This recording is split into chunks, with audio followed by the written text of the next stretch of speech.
forward multiple. We'll catch up with Pierre Ferragut of New Street in about 10 minutes' time. Look out for that conversation. Wanted to turn to this story. U.S. officials probing whether DeepSeek brought NVIDIA chips through firms in Singapore. Sources telling Bloomberg the White House and FBI are trying to determine whether the Chinese AI startup used intermediaries to circumvent U.S. restrictions on sales of chips to China. So basically finding a middleman that uses these chips and being able to then get them from some middleman, some sort of part of the supply chain that isn't blocked by these U.S. export controls, and then use them. There's going to be a ton of questions about this, and I think it's really going to embolden some of the hawks President Trump has surrounded himself with. Think of Senator Marco Rubio, who's now the Secretary of State, sure, and also now his new National Security Advisor, Mike Waltz, who have been very hawkish when it comes to China. We're closing out the week with a very different story around DeepSeek. It started Monday, and all this speculation about whether it was done for $5 million, whether it was export compliant.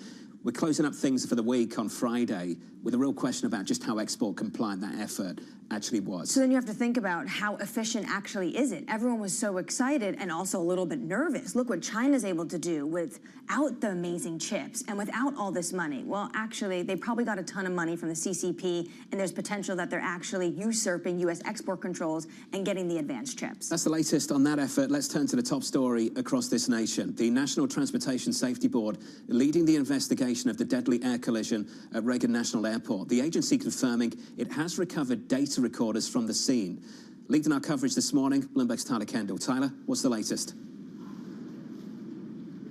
Well, John, crews worked overnight on the search and recovery mission. As we've been reporting, there are no expected survivors. We know that 64 people were on that commercial American Airlines flight. An additional 3 U.S. service members were on that U.S. Army Black Hawk helicopter when they collided. Now, the chief of D.C. Fire says that divers have reached all accessible locations. What that means is that we are expecting the search mission to enter into phase 2 today, where divers will start to bring out parts of the plane from the Potomac River in a bid to try to recover additional bodies.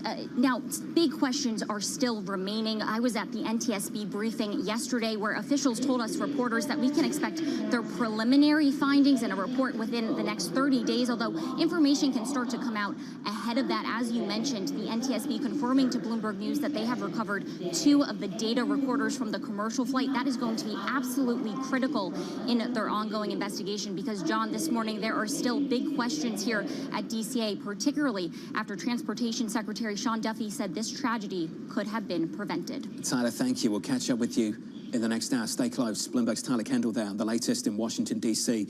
Let's extend this conversation now with Billy Nolan, the former acting FAA administrator. Billy, welcome to the program, sir. Under difficult circumstances, this is something we've feared for quite a while after a number of very close calls in this country over the past few years. I wanted to share with you the latest reporting coming from the New York Times and elsewhere, and then get your thoughts on it, if I may. Okay. They're reporting that at the air traffic control tower, staffing was, quote, not normal. They went on to say that the internal FAA report, which was reviewed by the New York Times, said the controller who was handling helicopters in the airport's vicinity on Wednesday night was also instructing planes that were landing and departing from its runways, jobs typically assigned to 2 different controllers. Billy, when you hear stuff like that, how unusual is it to hear stuff like that? It's probably not as unusual as you would think, and certainly maybe as the audience imagine. What I would say is this, that the FAA has worked hard to hit their staffing targets over the last couple of years. It goes without saying that Congress has allocated more funds to the FAA to increase the number of air traffic controllers. And I think if you talk to the airlines, they would tell you they would like to see more controllers to manage in the day.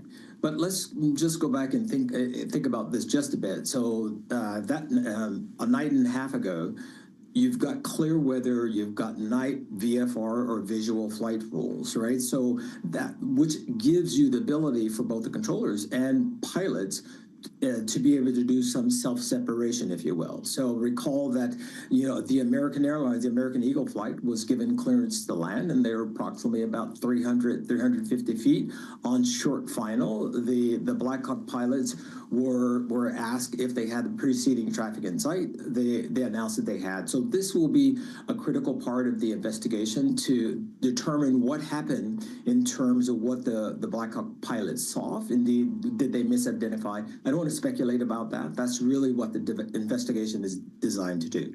Billy, though, with your experience, how unusual is it for these two jobs, typically assigned to two controllers, being done by one individual? It depends on the time of day. You think of operations. So we're talking, this accident happened at 8:47 on that night. So you look to see what that staffing model. But I think it is, it's an appropriate question to ask is, if the component is to have two controllers in the tower, why weren't there two there? And so that will be a part of the investigation itself. If they were able to hit their staffing protocols, how long does it take, though? Because I believe they hit them in September of last year, not that long ago. Yeah. So potentially they get to the number of individuals they want to hire, though, as these controllers. How long does it take to actually train these individuals? It's a great point.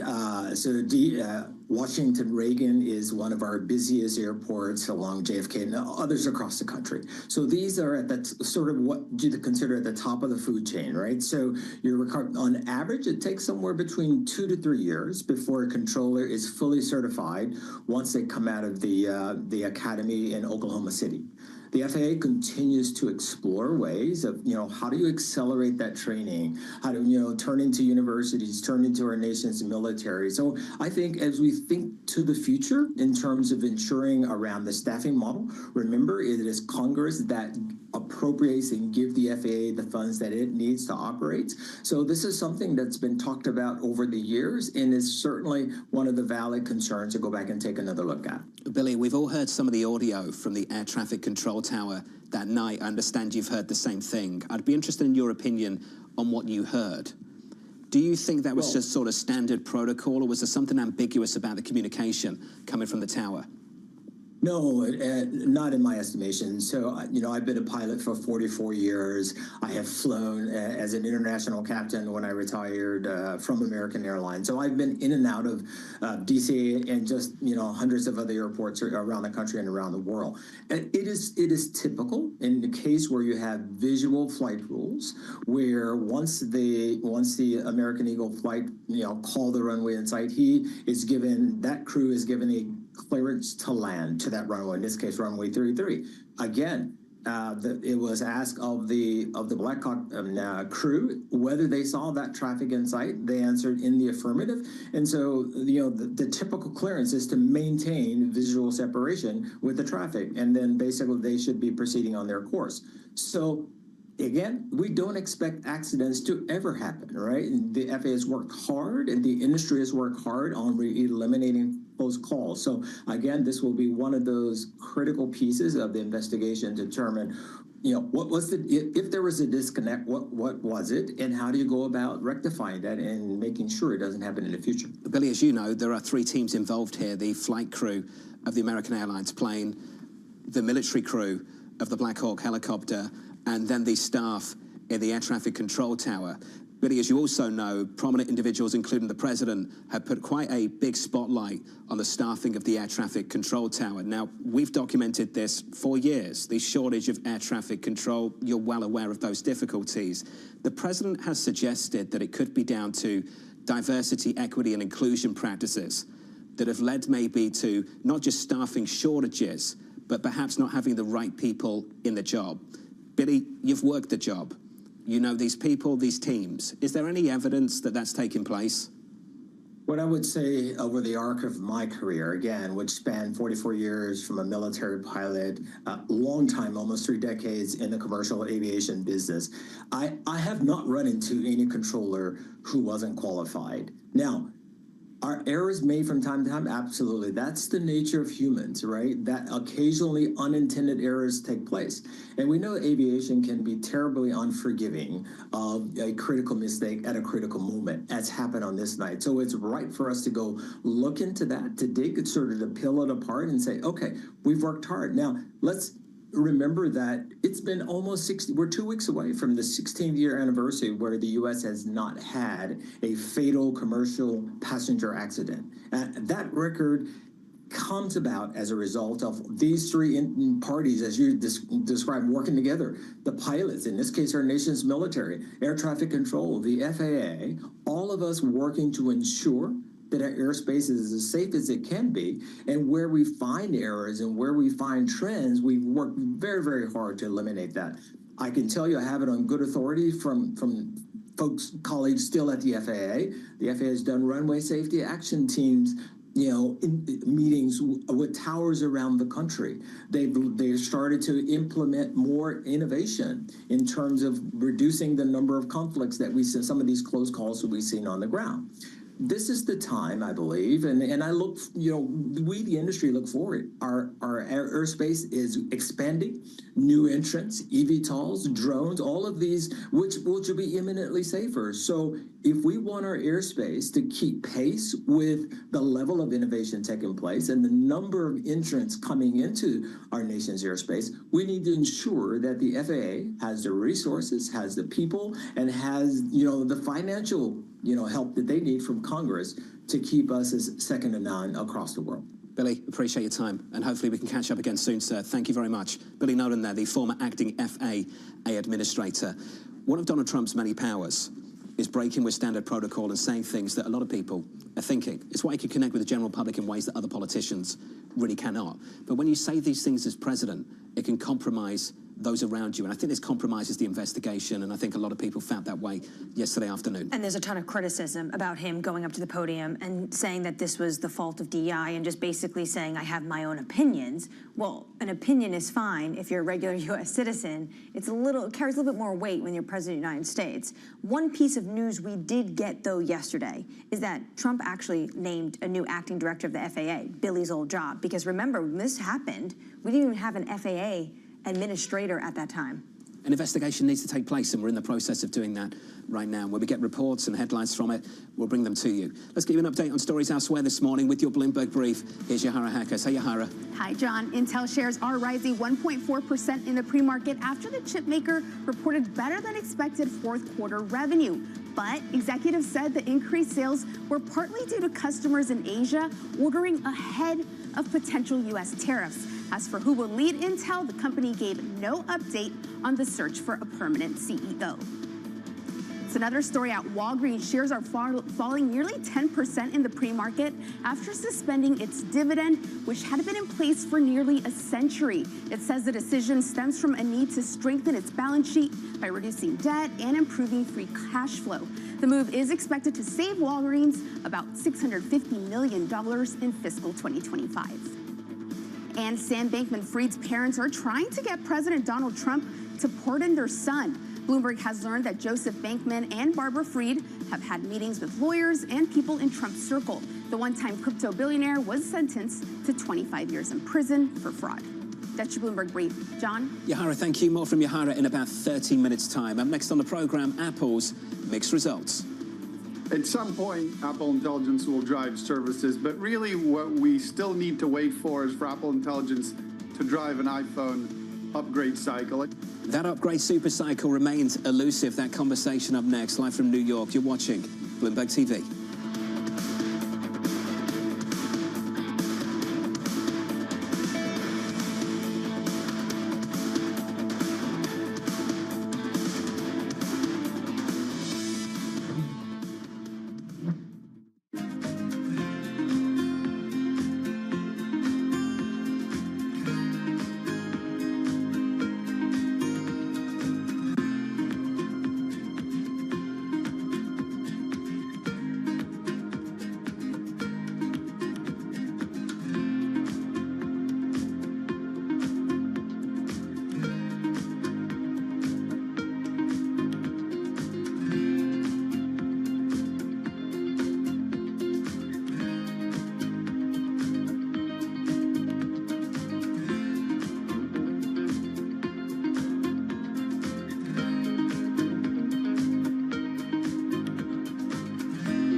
case you missed it, from Bloomberg's coverage at Davos.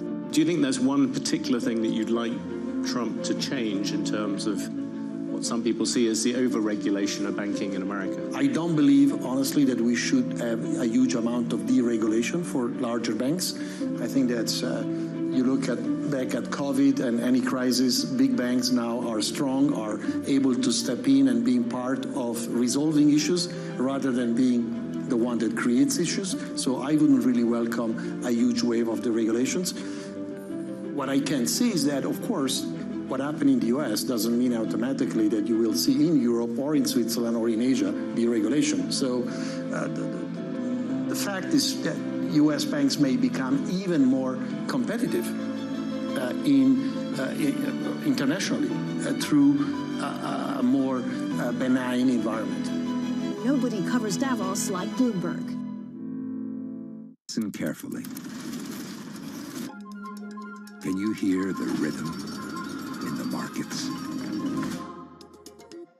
Not just in the syncopations triggered by inflation, but in the preludes leading to global elections, in the dissonance that moves the Nikkei, and the rising course conducted by AI. There's music in the markets, and if you want to learn to listen for it, we'll show you how. Key investors, top executives, global innovators. Join me for in-depth conversations with the biggest newsmakers on the day's top stories. Insight with Haslinda Onen, only on Bloomberg. Bringing you up-to-the-minute geopolitical news whenever and wherever it happens. I'm David Gura in Rio de Janeiro, Brazil, and this is Bloomberg.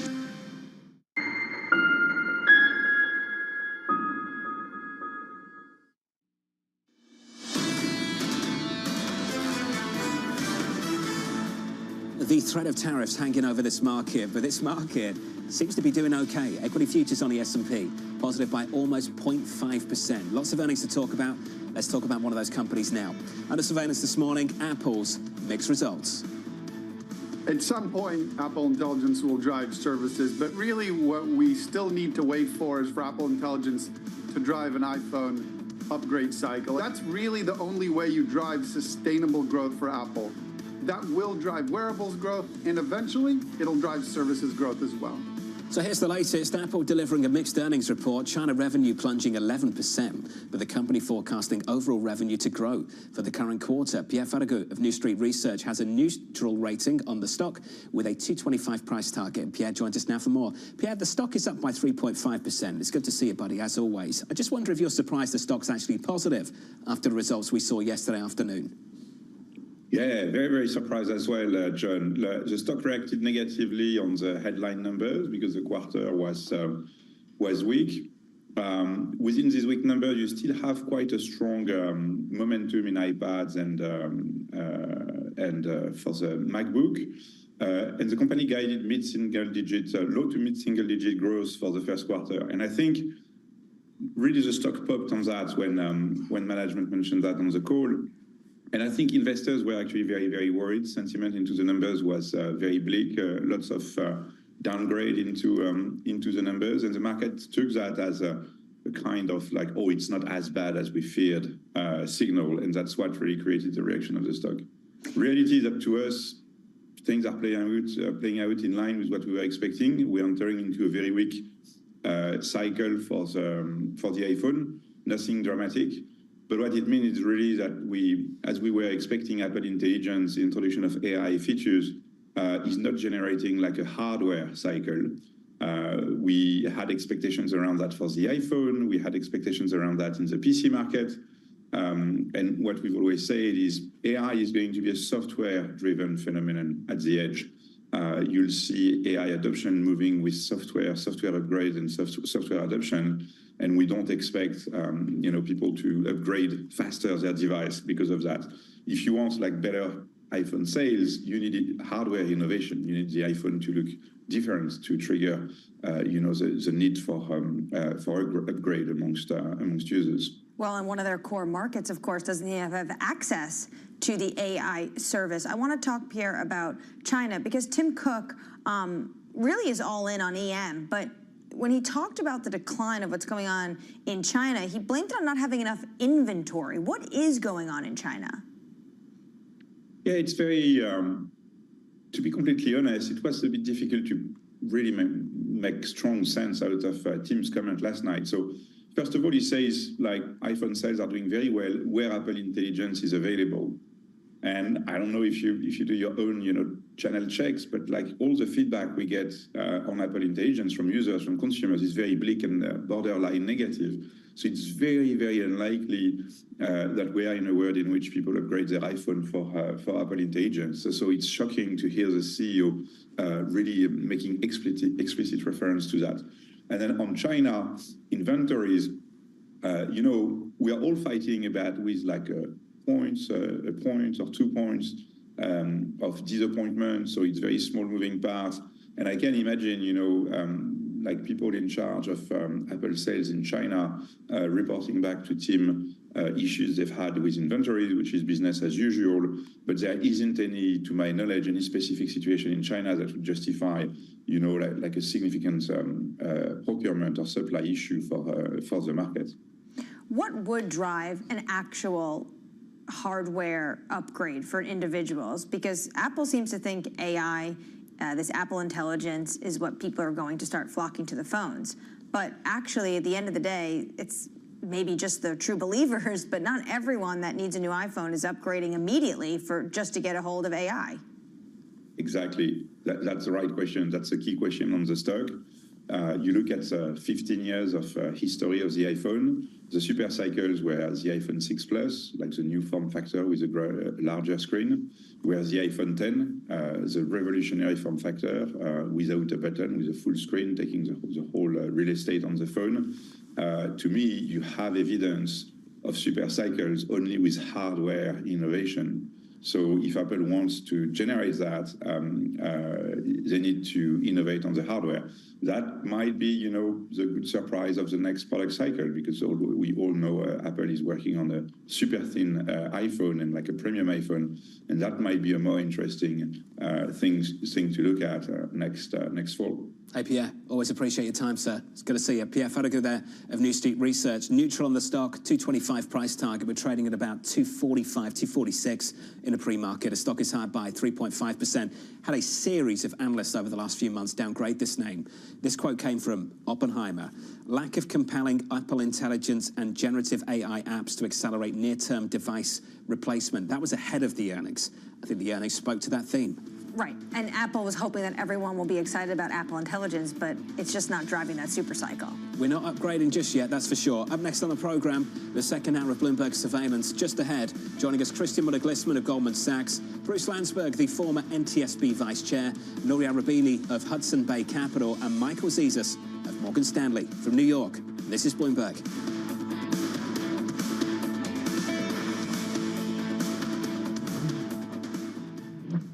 This is Bloomberg Daybreak Europe. I'm Tom McKenzie in London. These are the stories that set your agenda. Taking you from the U.S. market's close to the overnight session in Asia, we'll walk you through what you need to know to kickstart Europe's trading day. Live from our European headquarters, we bring you the day's top market-moving stories, unmatched expert analysis, and on-the-ground reporting from across the continent. Tune in to Daybreak Europe, only on Bloomberg Television. Context changes everything. What prompted you to want to get out of just doing surgery to be an administrator and a hospital leader? Watching others who did it well. I had a dean who recruited me from Birmingham, Alabama to Minneapolis, Minnesota, which is a big jump to convince me to move my family. I realized over time that my training as a surgeon brought a set of credible things to the table. One, if surgeons have a measure of emotional intelligence, not much of our training reinforces that.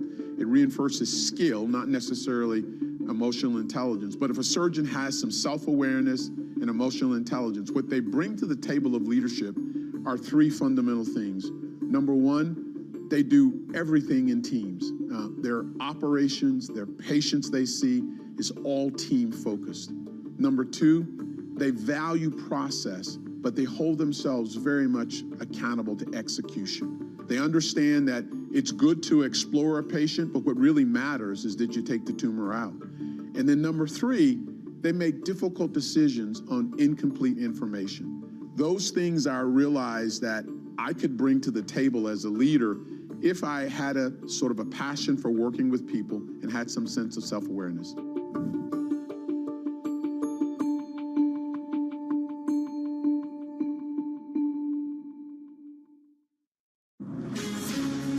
From the beating heart of global finance, economics, and politics, and wherever newsmakers are moving markets, Bloomberg brings you conversations that allow for deep discussions and important insights. What do you think the future is for inflation? Is this a new normal? Are markets too optimistic? How do you worry about the things that are outside your control? How does the current fighting completely stop? I'm Francine Lacroix, and this is The Pulse, every weekday only on Bloomberg. Middle East and Africa, vibrant resources and high-yield investment opportunities abound. Join me on Horizon's Middle East and Africa for the stories, newsmakers, and insight from this exciting region. Now weekdays, only on Bloomberg. Jumpstart your trading day on Bloomberg Open Interest. 2 hours of single stock stories that are driving the opening bell action. We'll take you to Wall Street, Main Street, the C-suite, and beyond. These are companies that are growing their market. The great companies in the U.S. are the companies hitting the cutting edge. That's a different story. Get the inside track on what's buzzing in markets. With the players who are shaping the narrative. If you have bad earnings reports, you're going to get punished. They're not buying what the industry is selling. Join us on Bloomberg Open Interest every trading day, only on Bloomberg.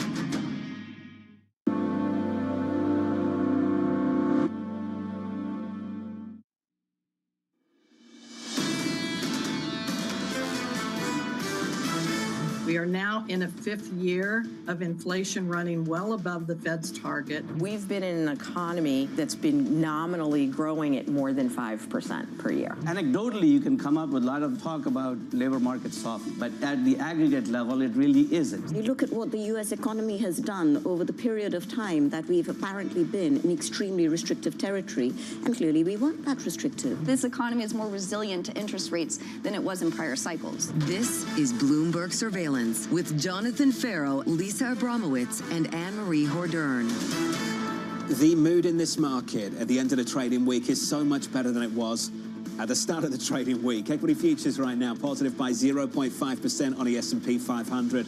On the Nasdaq 100, elevated by 0.8.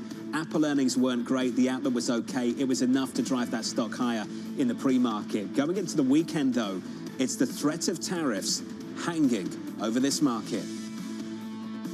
We'll be announcing the tariffs on Canada and Mexico for a number of reasons. The people that have poured into our country, the drugs, fentanyl, and everything else, the massive subsidies that we're giving to Canada and to Mexico in the form of deficits.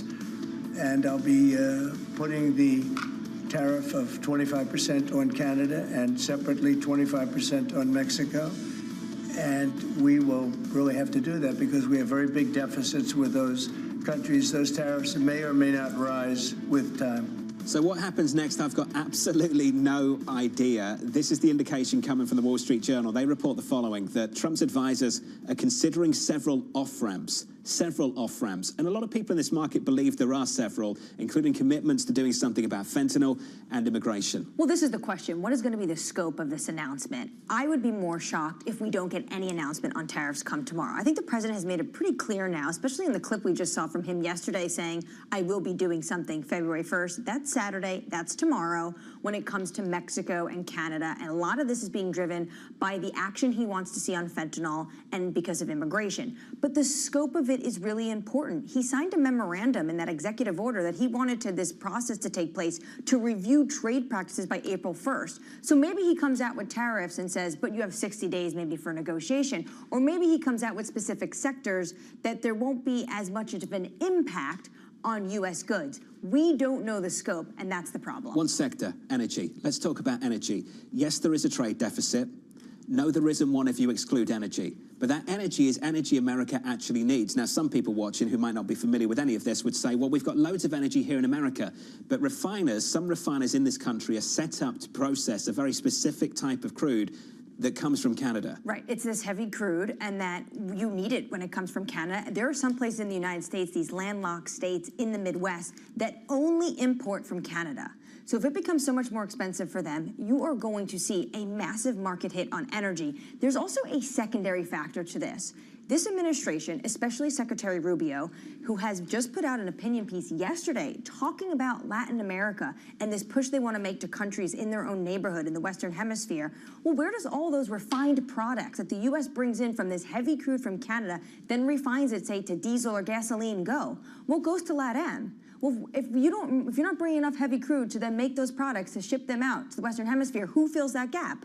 China. There's so many different spheres that come into play when it comes to potentially just this one sector, energy. There's nothing obvious about this. I want to turn to foreign exchange as well, because the bigger moves you saw yesterday were through FX. So dollar MEX broke out by about 1 full percentage point. You can just see things are stable. We're doing okay going into the weekend. I'm not sure how serious people are taking this threat. Dollar MEX at the moment, 20.7, negative by about 0.1%. I think there's a reason for that. Maybe there's three. I think a lot of people will say the same thing about all this, that ultimately for the Federal Reserve, they look at a situation where the economy is decent, we can wait, they don't have to hike interest rates straight away. I think for broader equity investors at the moment, what I hear all the time is that the tariff approach from the president is transactional in nature and there's scope for negotiation. You put those two things together, and at the moment, they seem to be bullish on this equity market. I think there's two different versions of tariffs in Trump 2.0 that maybe we didn't see in Trump 1.0. And Kellyanne Shaw, who I spoke to in D.C., who was in the room for the phase 1 negotiations with China and was a trade advisor under Trump 1.0, talked about this. There's Trump wanting to make sure there's realignment when it comes to what he would say free and fair trade. He wants to make sure that things are realigned, especially when it comes to places like China. Then there's tariffs to be used because of national security concerns. And that really is when it becomes more of a negotiation and a carrot and stick approach, like we saw with Colombia. Equity futures right now, doing okay. Looking through this, maybe, we're positive by 0.5%. Coming up this hour, we'll catch up with Christian Muller-Glissman of Goldman Sachs as markets await Trump tariffs, the former NTSB Vice Chair, Bruce Landsberg, on the tragic mid-air crash in Washington, and Nouri Rabini of NYU Stern and Hudson Bay Capital, and why he thinks DeepSeek is bullish for U.S. equities. We begin this hour with stocks higher, boosted by Apple and Intel results. Now traders looking ahead to President Donald Trump's weekend tariff announcement. Christian Muller-Glissman of Goldman Sachs saying, while markets broadly reflected a review of more U.S. outperformance into the inauguration, lately there have been a growing number of exceptions to U.S. exceptionalism. Christian joins us now for more. Christian, welcome to the program. Bit tongue-tied after that. You help me. What are the exceptions to U.S. exceptionalism?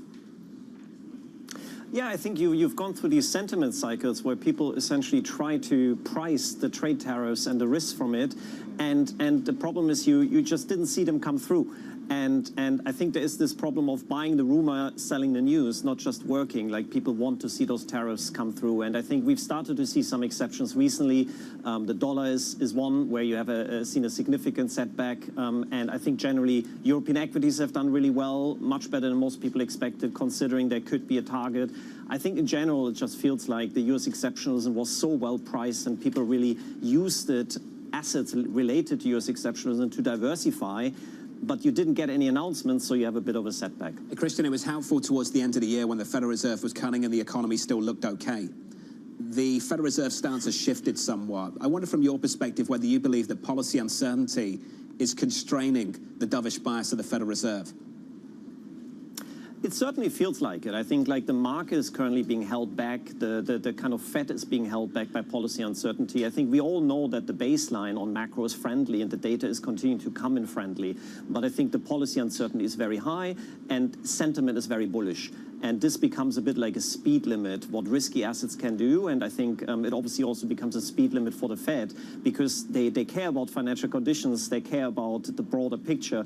So I think we're all just waiting for actual announcements and for policy uncertainty to peak. But Christian, we'll be waiting for the entire 4 years because whether or not we get tariffs tomorrow, there's going to be tariffs levied at other countries, and this is going to be a tool that this administration wants to use for 4 years. How much could that just impact asset allocation and also the underlying economy?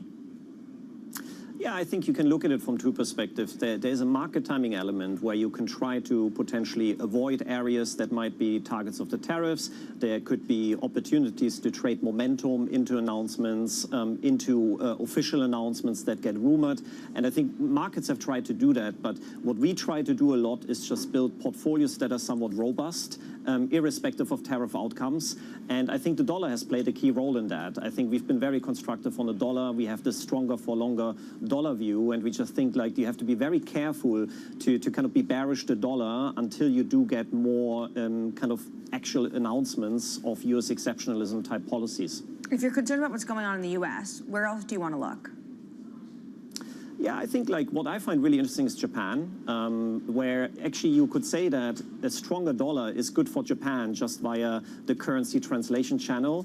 And I think we've already seen that now for 2.5 years, where the weaker yen has boosted Japanese corporates, Japanese equities, but it was for bad reasons. It was because the BOJ actually decoupled, being dovish, while the rest of the world was actually shifting more hawkish. Whereas now you have the prospect of a weaker yen with the BOJ actually being hawkish. And that's a quite interesting setup where you're less worried about major hawkish policy surprises like major unwinds as you had in the summer of last year with regards to the yen. So suddenly you get like a clearer story of divergence, which is driven by the US. So Japan can be an interesting diversifier, but what we've certainly discussed with clients since the beginning of the year is also Europe.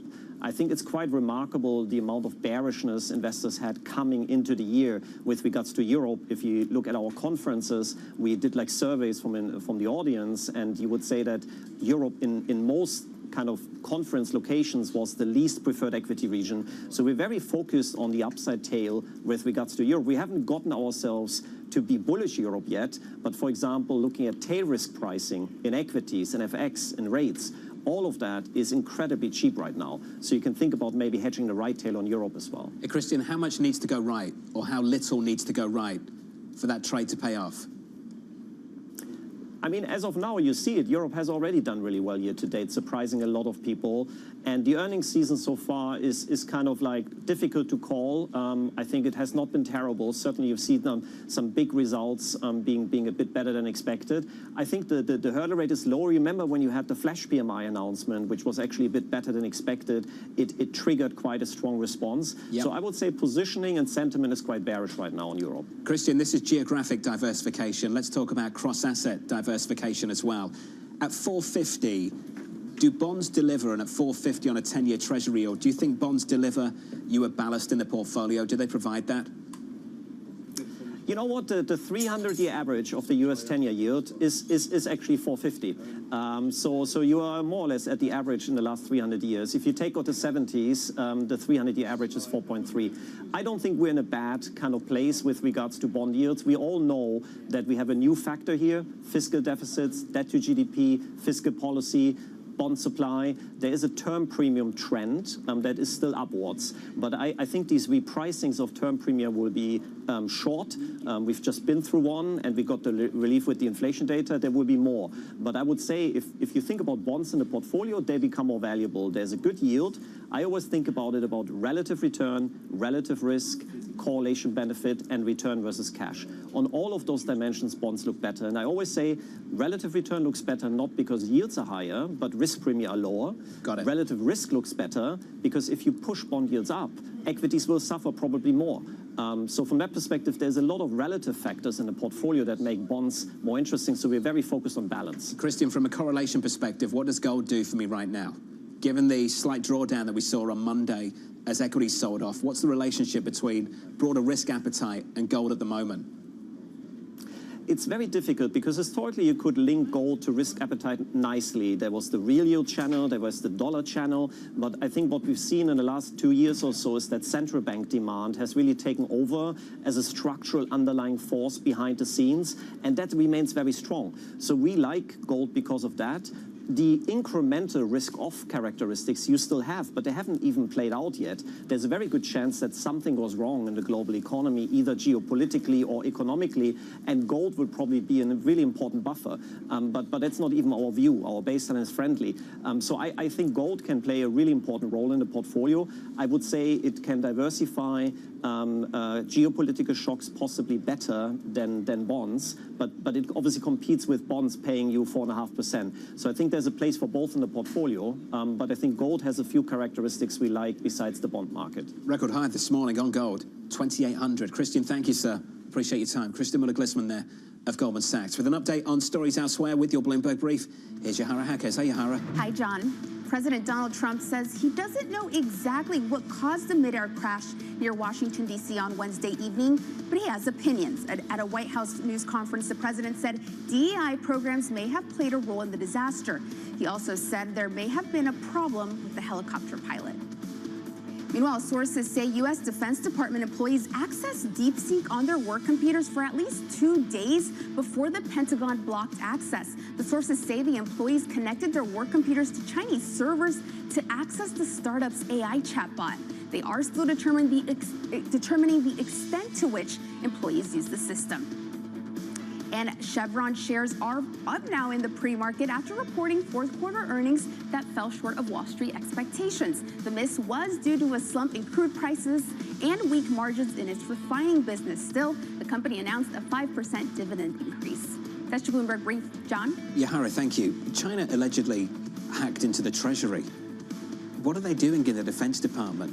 Just surfing on DeepSeek, asking them questions about things. It's kind of dangerous because if we do know that China has access, maybe like a back door into DeepSeek, potentially they're just spying on the DoD. Slightly concerning. Equity futures on the S&P doing okay. No concern here, apparently. Positive by 0.5%. Up next, searching for answers. We do not know what led to this crash, but we have some very strong opinions and ideas. We'll find out how this disaster occurred and we'll ensure that nothing like this ever happens again. That conversation up next, live from New York City this morning. Good morning.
On the heartbeat of the tech spread across global markets. The real-time data aspect is going to be important. We're going to bring you expert analysis on that. Sure. Don't miss Bloomberg's interview with the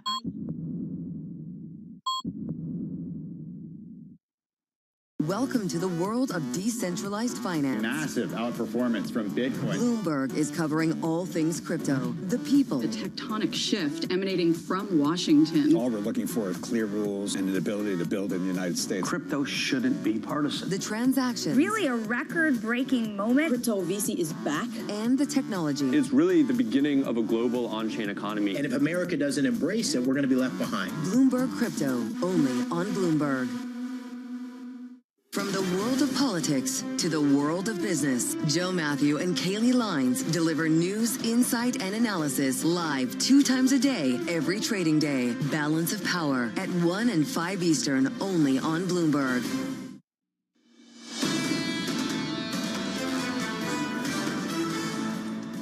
Your equity market closing out the week, shaping up as follows, at least for this morning. So far this morning, positive by 0.5%. Bond yields higher by a single basis point. The 10-year 452.66. Under surveillance this morning in Washington, D.C., searching for answers. We do not know what led to this crash, but we have some very strong opinions and ideas. We'll find out how this disaster occurred and we'll ensure that nothing like this ever happens again. The FAA and the NTSB and the U.S. military will be carrying out a systematic and comprehensive investigation. So here's the latest this morning. The National Transportation Safety Board leading the investigation into the mid-air crash between an American Airlines plane and a military helicopter near Washington, D.C. on Wednesday night. Bloomberg's Tyler Kendall joins us now from Reagan National for more. Tyler, good morning. What's the latest?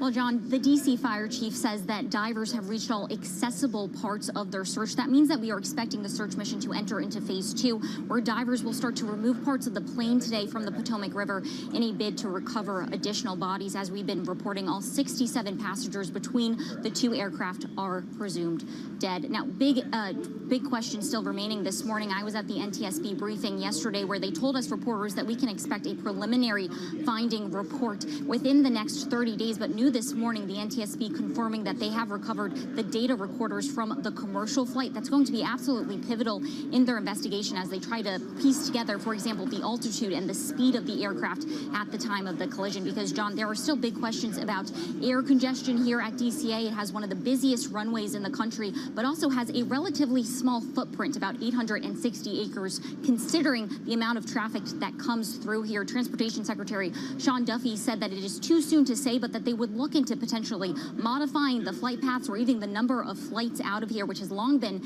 a fight in Washington as U.S. officials try to reassure the American public that the skies are safe to fly. Tyler, thank you for the latest down in the nation's capital. To extend the conversation, joining us now is the former NTSB Vice Chair, Bruce Landsberg. Bruce, welcome to the program, sir. As Tyler indicated, there are multiple teams involved in all of this. I wonder if we could just begin briefly by starting the conversation talking about the approach that the NTSB takes to conducting an investigation after something like this tragically takes place.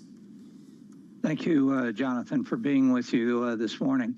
So the investigation follows a very clear path in terms of how things are done. We will have an investigator in charge. There will be multiple teams, human factors, the aircraft themselves, the data recorders, and very importantly, our transportation disaster assistance team, which is working very closely with the families to help them get what they need. So the first thing is to gather the perishable evidence, which will be getting the pieces of the aircraft off the river bottom, and then they will be moved to most likely a nearby hangar, probably on at Reagan National, and then they will begin the painstaking work of going through all of those parts and pieces to determine exactly the angle of contact and that sort of thing. The other thing that I think is critically important is we'll be looking very closely at the human factors aspect of this. And I want to preface my remarks by saying everything here is preliminary and subject to change.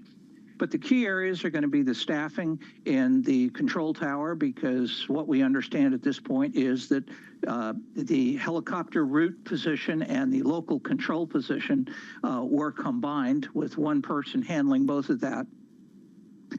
They will be looking at the design of the helicopter route and its proximity to the final approach course to runway 33. The helicopter pilot's compliance with flying that route both laterally and vertically, and then our safety reporting systems. We've heard that there have been some previous close calls, and the question is, what was done about that? Have we figured out whether this was a good setup, and should that route have been moved to accommodate a greater amount of safety? I also want to talk a little bit about the operational aspects of all of this. The controller gave a warning of about 13 seconds to the helicopter crew, and the helicopter pilot reported aircraft in sight and then said request visual separation. They're in visual flight conditions, so that's somewhat unusual. The other point that I want to make is that it's not as easy as people would think that, it's a clear night, because when you are in close proximity to the ground and other aircraft, you're going to have a lot of background clutter with all of the background lights, and there are a lot of aircraft that are coming into Reagan National at that point. So the pilot may have thought he was looking at a different aircraft than the one that was actually in close proximity.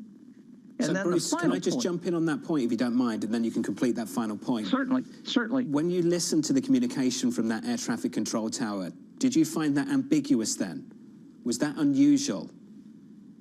Not from the tower. Again, this is very early in the process, but I did not hear the tower's communication as being ambiguous. Basically, they're calling traffic and saying, don't hit them.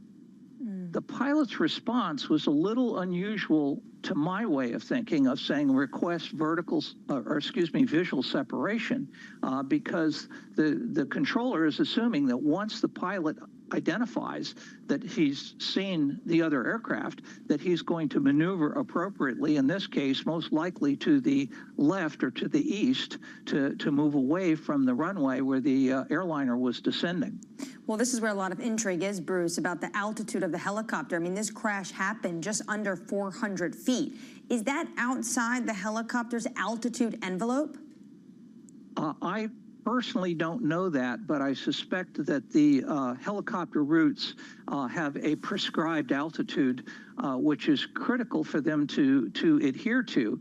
The other point, going back to the design of the helicopter route, is 100 feet or 200 feet is not a lot of separation. The other point to be taken into consideration is that airliners generate quite a bit of wake turbulence that's disturbing the air behind them like a boat. And having another aircraft directly below them is not a good safety measure. The last point that I'd like to make, which I think people might not understand, is the geometry and the limitations of the human eye, because when you're on a collision course with two objects, be it an automobile or another aircraft, they do not appear to move. So it makes it much, much harder to pick that up, because we're designed to detect motion. If something's not moving, all it is doing is growing in size. And in a collision like this, it will grow very rapidly. That's called blossoming, just literally in the last few seconds. So there's a whole lot of things that NTSB will look at to determine exactly how this happened. Bruce, we've got about 30 seconds left with you. For people not familiar with this airspace, could you just briefly share with us how unique this airspace is in Washington, D.C.? Great question, Jonathan. This is probably the most secure airspace in the entire world. They were operating in what's known as the flight restricted zone around the Capitol, which was implemented after the terrorist attacks. And so air traffic control is monitoring it very closely. The Department of Defense is monitoring it. So this is extremely unusual. And as I say, I think this is going to give us a lot to think about in the days and months ahead. Bruce, in the days and months ahead, when we learn more from investigators, we'd love to get your opinion on things as well. So thank you for sharing your views with us this morning. Thank you very much, sir. The former NTSB Vice Chair, Bruce Landsberg, there on the tragic mid-air collision in the last few days. Given how significant this airspace is, then you have to wonder why then, with the New York Times reporting, was it not normal staffing procedures that night? It's concerning. Let's put it that way. Up next on the program, we'll get the views on this market from Nouriel Rabini. That conversation just around the corner.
From our studios in New York and San Francisco, our expert hosts have the data and analysis from the companies you know and the startups to watch, plus the interviews you don't want to miss. Watch Caroline Hyde and Ed Ludlow on Bloomberg Technology, the only daily business show dedicated to tech, right in the middle of the trading action.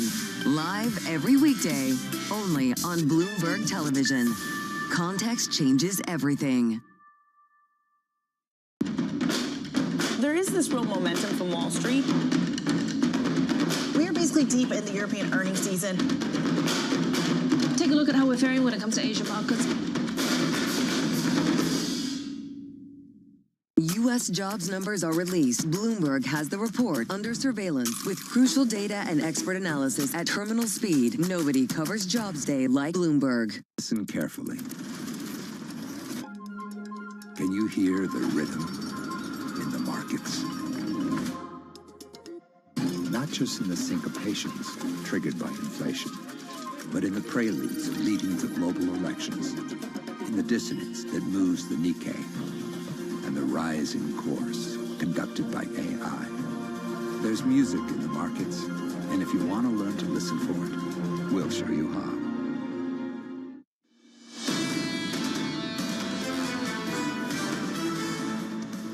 Live from New York City with equity futures positive by close to 0.5% on the S&P. On the Nasdaq, a little bit higher off the back of some tech results. The Nasdaq 100 positive by 0.8% with 2 hours until the opening bell. Let's get to Manus Cranny with your morning movers. Good morning, Manus. Jonathan, good morning. There are some things in the world that are sacrosanct.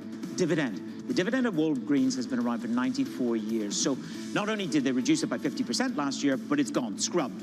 What does it do for the stock? Well, if you're retail, you're probably recalibrating, earning 25 cents a share last year. But this is about what do you do when you cancel the dividend or you reduce the dividend.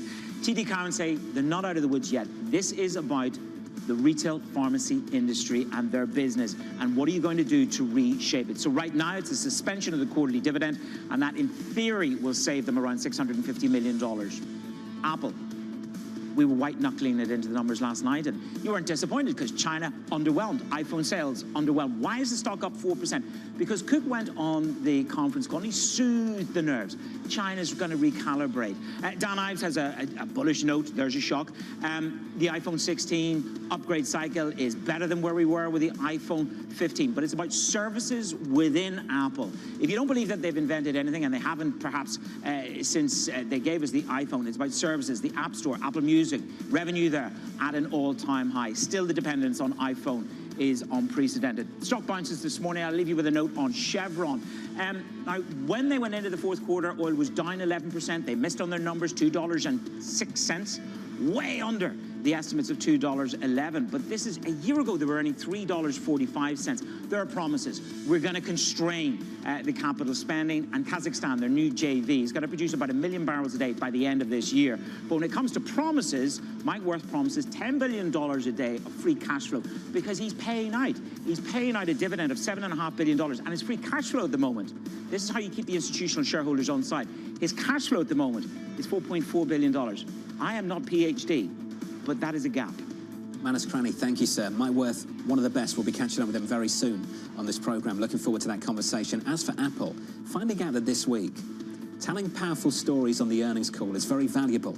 We saw that from Tesla, seeing it again from Apple, despite numbers that really weren't that great. They're saying that even though numbers were not that great, we're going to be fine in China. They continuously mentioned India, how this is this great spot in EM for them. And then third, which I thought was so interesting, they decided not to talk about anything bad. When asked about potentially the impact of tariffs on their bottom line, oh, we're not going to speculate or talk about that just yet. The stock is positive by 4%. Under surveillance this morning, U.S. authorities investigating a deadly mid-air crash at Reagan National Airport. The NTSB saying it has recovered cockpit voice and flight data recorders. The New York Times reviewing an internal FAA report showing staffing at the air traffic control tower was, quote, not normal Wednesday night, with only one controller doing 2 jobs. That is incredibly concerning, especially given the overcapacity people talk about when it comes to this airspace. It is not just commercial jets going in and out. You have a tremendous amount of military personnel using this airspace to either zip around VIPs around the city, the DMV, or also just for training services. So what the New York Times is saying, not normal for that time of day and volume of traffic is concerning. We do know the FAA has ramped up a tremendous amount of hiring last year, but how long is it going to take to get those hires to a place where they could be sitting in the traffic control and know what they're doing? That's months or years. We just spoke to a former NTSB official, Bruce Landsberg. Bruce was fantastic, by the way, and he talked about the DC flight restricted zone, one of the most scrutinized airspaces on the planet, which makes all of this even more concerning. Right. If it's so scrutinized, why didn't you have enough staff on hand? The current NTSB head, though, spoke yesterday, and I think it's really important what she had to say in terms of everyone making just opinions or thoughts about what went wrong. We look at the human, the machine, and the environment. Basically, every single point of where this could potentially break down and why we had that fatal crash. The investigation is ongoing. Any more headlines reporting, of course, we'll bring it to you. Elsewhere, Donald Trump barreling towards Saturday's tariff deadline, saying he vows to follow through on duties against Canada and Mexico. He's pledged 25% tariffs on about $900 billion worth of goods from both North American trade partners, Canada and Mexico. Jonathan, I think you're right to say, is this market prepared? At the moment, besides maybe a little bit of it in the FX market, this market is not really taking this in kind, that this is coming down the pipe. I would be more shocked if he didn't do anything. The question going into tomorrow has to be, what's the scope? Because yesterday in the Oval Office, Trump just started flirting with this idea of, you know what, I'm thinking about it. We're going to decide whether or not we're going to have tariffs on crude. That would be a huge hit to some of these refiners in the Midwest. Then, of course, it's the retaliatory measures that we'd have to talk about next week. Then it could potentially be maybe just a grace period. Yeah. And then the real tariffs will come in 60 days on April 1st. We don't know, but something will happen tomorrow. The consequences aren't obvious. It all depends on how it's going to be calibrated and how the market responds and how other people react. But ultimately, I think there is a consensus view in this market now that the president is transactional and there is scope for serious negotiation. And there are several off-ramps in the mix going into the weekend. Whether that turns out to be the right way of looking at things, that's the way of looking at things right now. And also they have a good example when it comes to Colombia. Those tariffs and sanctions were drafted, but they were not signed. They were never levied at Colombia because Colombia then in the end bend into what Trump wanted to do. They bend their will. So potentially it's just an opening salvo. But what happens if Canada and Mexico decide not to play ball? Then those tariffs are coming down. Trump has to use them in some capacity if he also wants them to have weight for the remainder of his administration, or he just becomes a boy who cried wolf. Then this market looks very different on Monday compared to how it looks right now. Some economic data at 8:30 Eastern Time, PCE and personal income and spending coming up. Bloomberg Economics expecting an increase in personal income thanks to strong wage growth and brisk hiring, and a spending increase driven by consumers snapping up durable goods ahead of, guess what? Potential tariffs, the front-loading of orders that we're all looking for. So two things I'd like to say about this. One, remember when zero hedge, and I believe you also said this, Jonathan, potentially just this threat of tariff just means that it's a stimulus because everyone just keeps buying because they're so concerned with threat of tariffs. We did see this happen yesterday in the corporate space. Intel reported earnings, and they beat estimates. Part of that came from customers ordering ahead of possible U.S. tariffs, getting ahead of what potentially is going to be coming out of the Oval Office. Check out that data at 8:30 Eastern Time. Let's turn back to the markets. Tech stocks leading gains this morning after a week of mixed earnings and news of China's DeepSeek AI breakthrough. Nouriel Roubini of NYU Stern and Hudson Bay Capital taking a bullish stance, posting on X earlier this week, in my modest opinion, the DeepSeek surprise is counterintuitively over time bullish for U.S. and global stocks, as it is another positive global aggregate supply shock that increases U.S. and global potential growth and makes exponential AI even more exponential. Nouriel joins us now for more. Nouriel, always good to see you, buddy. Great seeing you, John. Good morning. Let's pick up on that theme. Why do you think this is good news? And do you believe it is the real deal? Export compliant only costs $5-6 million?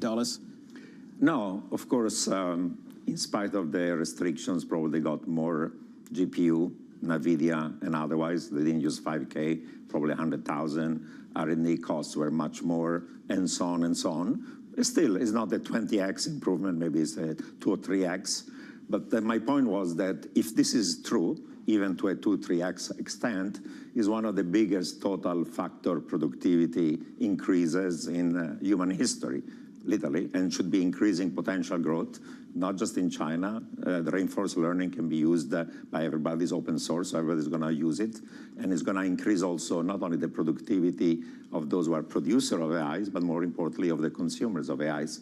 So if it's really true, and I think it's an iterative process, we all learn from each other, we all distill from each other within the US, between China, US, and others, it increases the fact that the AI is going to change the world for the better. There'll be a significant increase in potential growth in the United States and also globally. So over the medium term, this should be actually positive for US and global stock markets, not negatives. So the reaction, I think, initially on Monday was totally excessive. And the fact that now there's been some retracing over the week as people are digesting this news and saying this is not the shock that we thought it was. Positive for stocks, positive for the economy, for economic growth. Do you think it's positive for society? Well, you know, there's been a huge debate about what are the risks of AI as opposed to the benefits of AI. I think in part is a political and philosophical question. We know misinformation, disinformation, risk of increased cyber warfare, eventually risk to humanity and so on. But I would say on net, AI, like any other technological innovation, is going to lead to an increase in both productivity growth, potential growth, and human welfare. We may be able to live until not 90, 100, 120, longevity, health, you name it. So it's a benefit to society overall. And there are side consequences and problems and risk, and we have to manage them. And I think that the regulation of AI is going to be very complicated. Probably like the internet, we're going to do it too little, too late, and then we're going to realize there are some mistakes. If I clipped what you just said and used some AI and took out some words and replaced AI with globalization, weren't we saying the same thing a few decades ago? Well, globalization that is being bashed right now by everybody led to an increase in huge amounts of welfare for billions of people around the world, 2.5 billion Indians and others and so on, and even in advanced economies. So trade and globalization and technology are the same thing, is a ways of increasing productivity growth. There'll be a backlash, but I think that, and the backlash is going to come on AI, is that there'll be massive amounts of job displacement. Job augmentation will be initially, but then job substitution and replacement is going to be, and then there'll be UBI or other things to resolve it. Will AI do to services what globalization did to manufacturing is a question I keep going back to. How many people are going to be satisfied with just UBI? I don't want to sit at home, do nothing and get paid by the government. We aspire as human beings to be better, to improve, to climb the social ladder. A lot of people let's put it this way. In a world of scarcity, of course, the dignity of life was to provide for yourself and for your family and go and look for water, food, shelter every day. In a world in which scarcity becomes less of a constraint, we have to produce less because the robots are going to do it, and we can consume more. You're right that you guys are saying, what's the meaning of life in that situation? It's a philosophical question. And John Maynard Keynes in the 30s said, once we get this technology innovation, everybody's going to work only 10 hours rather than 60 hours, and we'll become poets, artists, creators, and whatever not. Maybe the nature of life is going to change. Maybe with AGI, we have to merge with the machine, because if we don't merge with the machine, they become hyper-intelligent and we become obsolete. And then there's going to be a new species. It's not going to be Homo sapiens, but Homo roboticus. But it's going to take decades. Those are important philosophical questions, but I will argue provocatively that 20 years from now, potential growth probably could be 8%, and unemployment rate could be 80%. We are going in that direction over time, and then we have to manage the consequences. And UBI, by the way, cannot be only national, because the winners and losers are not going to be only internal, but also across countries. Those who innovate get better off compared to those who don't innovate. Can we have a system of global governance that has cross-border UBI? I mean, those are big issues. Global governance. Well, a form of global governance, cooperation. We have you international... can't even, but if you use DeepSeek today, you can't even find out things about the Chinese Communist Party, things like Tiananmen Square. How are we supposed to have global governance with these kind of countries? I think what's going to happen is that over time, given the geopolitical divisions between US and China, the world is going to be divided in two. There'll be a group of countries, US, with its friends and allies, and others in the global south who prefer the economic, monetary, social, political, geopolitical system of the US and the West. Some in the global south are going to go with us, and there'll be others going to go with the model of China, both model economic, trading, state capitalism, geopolitical, security, BRI, technology, and whatever not. And there'll be a split world. But within the West, if there are, and those friends and allies, if there are winners and losers within countries or across countries, we'll have a system of transfers. I mean, we've been subsidizing the defense of our friends and allies from Asia to Europe for now 80 years because it was in the global interest of the United States. So if we need to do global UBI across friends and allies and others part of our system, we're going to do it. But that's the world we're going. And China's doing the same thing. We have to subsidize our friends, and they'll do the same. I'm petrified of the world you describe. I want nothing to do with it. And Lisa's not here, and it's gone very existential. Lisa's not even here, and it's gone very existential, this conversation. When it comes to this idea of, all right, global regulation on AI, do you think Trump will use AI right now in the next 4 years as a bargaining chip as he tries to work on global realignment when it comes to trade? He will. Actually, Biden, right before he left in early January, had this new AI diffusion rule that divides essentially the world in 3 groups of countries, Tier 1, Tier 2, Tier 3. If you are part of the global technological order of the United States and you accept all the rules and the security, you have access to unlimited amounts of advanced chips of NVIDIA and others. You have access to all the AI models. You can have access to building the data center, and you're part of our own technological sphere. And we set the rule of essentially who is in that type of Tier 1. We are deciding unilaterally. It's not a question about regulating AI, but who is our friend and ally. And even within NATO, there are only so far 18 countries that qualify for Tier 1. Not all NATO countries do. Of course, the countries in the Big 5I are part of it. Some of the other NATO members. Plenty of countries are not. Tier 2 is mostly the global south and everybody else. And of course, China, our rivals, are Tier 3 and so on. So the US is going to set the rules of the global technological order. And it's going to do it totally unilaterally. And it's either you are with me, because I'm setting those technologies, and I'm the one who's advancing those technologies, and then you can use the chips, you can develop the application, you can do the data center with me, or otherwise you're in the doghouse. I wanted to squeeze in one more question. The Europeans would be deeply upset. Europeans would be deeply upset with this conversation, I'm sure. No, but they already accepted it. The same thing happened with data centers, right? They tried to find an alternative. They were not successful. And the hyperscalers are providing those data centers in Europe. And maybe they are technically in Europe, but they're controlled by AWS and Microsoft and you name it. I'm against the clock. That's already the world we're in. I wanted to squeeze in a word on Stephen Moran, just quickly. Worked alongside him at Hudson Bay Capital, who you represent this morning. Published a really interesting paper at the end of last year about activist treasury issuance, ATI. Now, he's in power now. He's in the White House working alongside Donald Trump as an economic advisor. What's going to happen now? If you believe that Janet Yellen, the former Treasury Secretary, was issuing treasuries actively at the front end to have different objectives, how do we unwind that this time around? Do we even try? Well, Scott Bessent in his confirmation hearing was asked about this, and he already said that effectively, given the impact on long-term interest rates, if you phase it out right away, there's going to be a shock to long bond yields already going higher. In our paper, we estimated the shock could be, for the next 2 or 3 years, at least 50 basis points. So they know that. So they're going to have to wait and phase it out, 1, gradually, and 2, in their view, when bond yields are going lower, either going lower because maybe growth is slower or because inflation is lower. So they'll have to opportunistically, gradually phase it out over time. But it's not going to happen overnight, and they've already said so. Nouriel, it's always good to see you, sir. Lots to think about. Scaring me about the future. Nouriel Roubini of NYU Stern and Hudson Bay Capital. I want absolutely nothing to do with that. Let's get you an update on stories elsewhere this morning. Here's your Bloomberg Brief with Yahara Hackers. Hey, Yahara. Hi, John. The U.S. Army helicopter that collided with an American Airlines jet on Wednesday was manned by an experienced 3-person crew. A service official told reporters the instructor, pilot, and co-pilot had 1,500 flying hours, respectively. Investigators continue to probe the cause of the crash, which killed all 67 people aboard both aircrafts. Meanwhile, Secretary of State Marco Rubio is heading to Panama this weekend as part of his first trip abroad, where he'll emphasize President Trump's ambitions to retake the Panama Canal. Rubio is also expected to visit Guatemala, El Salvador, Costa Rica, and the Dominican Republic. In those places, he'll also discuss illegal immigration and deportations. And Paramount is reportedly in settlement talks with President Donald Trump.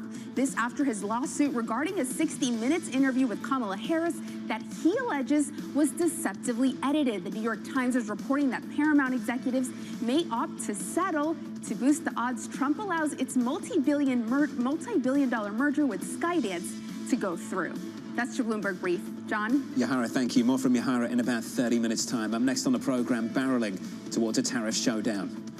I'll be putting the tariff of 25% on Canada and separately 25% on Mexico. Those tariffs may or may not rise with time.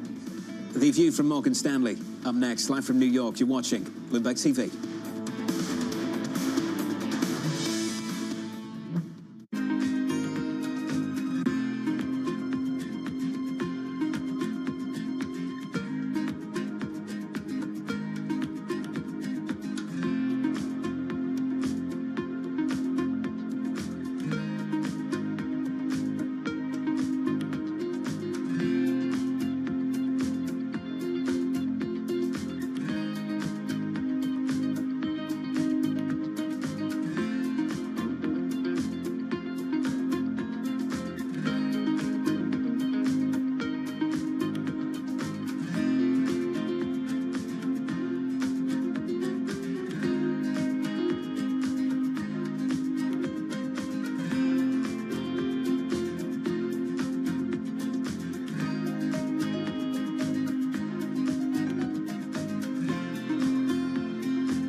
I've seen firsthand how some fashion businesses make women feel. And I think there's one thing, you know, being really vocal and being an Instagram activist and talking about something, there's a difference than putting your money where your mouth is and really trying to do something about the problem. And that's what I did with that business. It was about how do I take everything that I know and I've learned and actually do the opposite. And I think that as a young black female entrepreneur, the only thing that I could do was what I know from my experience. And the honest truth is, I didn't set out to create a company that was like deeply rooted in the principles of inclusivity and diversity.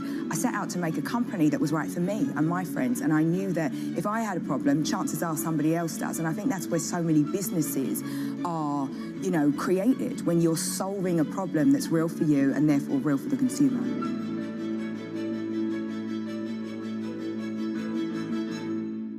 Morning, this is Bloomberg Daybreak Europe. I'm Tom McKenzie in London. These are the stories that set your agenda. Taking you from the U.S. market's close to the overnight session in Asia, we'll walk you through what you need to know to kickstart Europe's trading day. Live from our European headquarters, we bring you the day's top market-moving stories, unmatched expert analysis, and on-the-ground reporting from across the continent. Tune in to Daybreak Europe, only on Bloomberg Television. Context changes everything. U.S. tech is influencing global markets. Technology is driving business across Europe.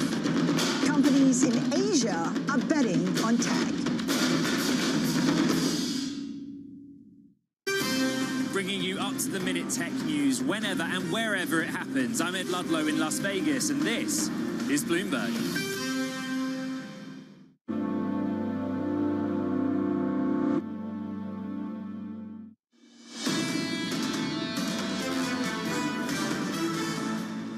Live from New York City, equity futures positive by 0.5% on the S&P 500. Under surveillance going into the weekend, barreling towards a tariff showdown. We'll be announcing the tariffs on Canada and Mexico for a number of reasons. The people that have poured into our country, the drugs, fentanyl and everything else, the massive subsidies that we're giving to Canada and to Mexico in the form of deficits. And I'll be putting the tariff of 25% on Canada and separately 25% on Mexico. And we will really have to do that because we have very big deficits with those countries. Those tariffs may or may not rise with time. So here's the latest this morning. Will he or won't he? Global markets bracing for President Trump to unleash tariffs on Mexico and Canada tomorrow. The Wall Street Journal reporting advisors are considering several off-ramps to avoid the universal levies. Michael Zezas of Morgan Stanley writing, our economists see the tariff shock concluding in the second half of 26, but with delayed effects. They expect most of the inflationary impact from tariffs in 25. They expect a delayed hit to economic growth becoming clearer in the data flow in 26. Michael joins us now for more. So, Michael, if I was your client, I'd call you up. I'd say, will he or won't he? And is it bearish or bullish for treasuries if he does? What are you saying back to them? Yeah, well, so we have to take it seriously. And this is not something that's in the baseline of our expectations right now. So if we were to get these tariffs going on, some of the economic effects that we're talking about being delayed and sort of pushing growth down further in 2026 as opposed to now, we would have to bake those in. However, I think how these tariffs go on will be instructive in terms of whether or not we really want to change how we're thinking about growth and inflation and therefore market effects early this year. You talked about the potential for off-ramps. There are definitely different flavors of how this could go on. If it goes on but with a time-starting delay, or if it goes on with significant exceptions for a lot of products, that might not really change how our economists are thinking about things. If it goes on and we also see kind of a breakdown in negotiations, which is to say if Mexico and Canada are arguing that they've given as much as they could give, and therefore it seems like these tariffs are going to be sticky for several months, and that's the type of thing where we'll have to consider growth and inflation effects in the near term. And maybe our preference for equity and risk assets is going to have to change a little bit, more of a preference for less risky assets, government bonds. Michael, objectives matter. If it's to clean up the southern border, do something about immigration and fentanyl, that's one thing. If it's to offset tax cuts, it's another. If there is significant scope for negotiation, can we take it seriously as a tool to offset tax cuts, given that it can change at any time? Well, I think that part of it is meaningful because if you're an investor tracking potential fiscal impacts and how much the deficit could expand, tariff revenues can mitigate that impact. It's frankly one reason that we're not as concerned about deficit expansion pushing treasury yields higher into 2026. But I think the more important effect here is what it means for growth and inflation in the near term. So more tariffs are going to create more of a kind of stagflationary effect in the near term. That's going to have to be expressed in a more challenging environment for risk assets. We're going to see a lot more volatility in foreign exchange in the near term. Right now, you're not actually seeing that in some of the currency pairs you'd expect, dollar CAD, dollar MEX. Our FX strategy team has been all over this, and there's been more volatility in these pairs around the election than there is right now. So that's something we have to pay attention to, and I think those are market effects people are going to have to watch for next week in particular. It seems like the market is almost complacent, and Trump has been very clear. Something is coming tomorrow. How inflationary would it be if he went for what he's flirting with and putting a tariff on Canadian crude? Yeah, so I mean, there are near-term inflation effects when you are when you're implementing tariffs, as our economists have pointed out. The sort of more durable effect that's going to affect monetary policy is the demand degradation and the growth impacts that follow after that. So because of that, I think the real concern is that the Fed path potentially gets more dovish, and that's why you might expect to see the government bond yields going lower into the end of the year, and you might have more of a preference for that. There will be more growth effects that have to feed through into equity market valuations, making it a more challenging environment for equities and for corporate credit. Hey, Michael, appreciate your view. Thanks, sir. We'll catch up in the studio soon. Michael Zezas there of Morgan Stanley. Coming up, Anastasia Amoroso of iCapital, Tom Narayan of RBC, Claudia Saab of New Century Advisors, and Robert Tipp of PGIM Fixed Income from New York City. The third hour of Bloomberg Surveillance up next.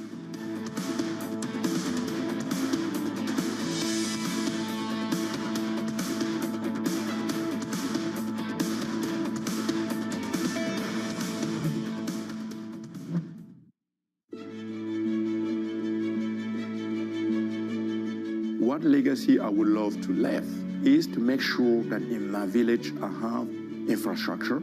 So long when I'm gone, things are still working. Then I have done my job. And if some people get inspired through my work and then try to engage themselves for their community and create something that is inspiring for everyone, I will be happy. What's the best piece of advice you would give to someone young who wants to make a difference actually in this world? In architecture or with something else? Wow. I'm not the right one to just do that. I think you are. Yeah. But with the pressure you have, and then you try to be the good one, the fancy guy, the intellectual one, I have no advice than to believe in yourself and really work hard. You know, when I started, no one would have imagined that I will be able to see my name connected with Aga Khan or Pritzker or sitting at Bloomberg to talk about sustainability, about future of sales. No, myself 5 years ago, if you told me that, I will say no. I will never imagine. So I will encourage everyone to believe in what you're doing and not try to run after the newest of the newest. Just be consistent. Just work on things that matters for you. Really, at the long term, it pays.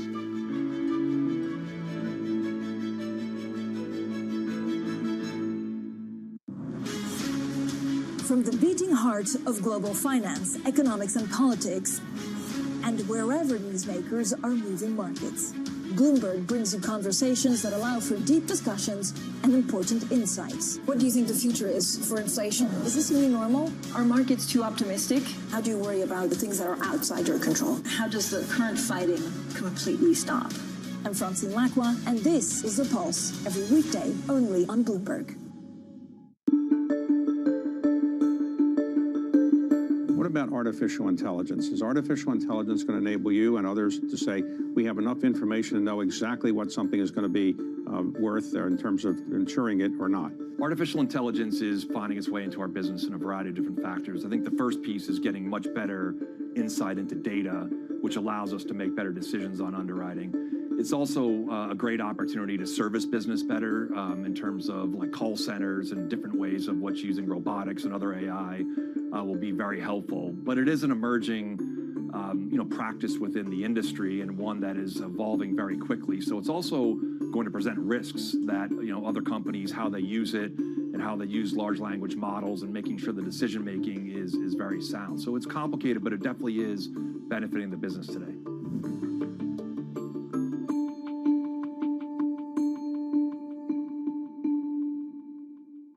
Jumpstart your trading day on Bloomberg Open Interest. 2 hours of single stock stories that are driving the opening bell action. We'll take you to Wall Street, Main Street, the C-suite, and beyond. These are companies that are growing their market. The great companies in the U.S. are the companies hitting the cutting edge. That's a different story.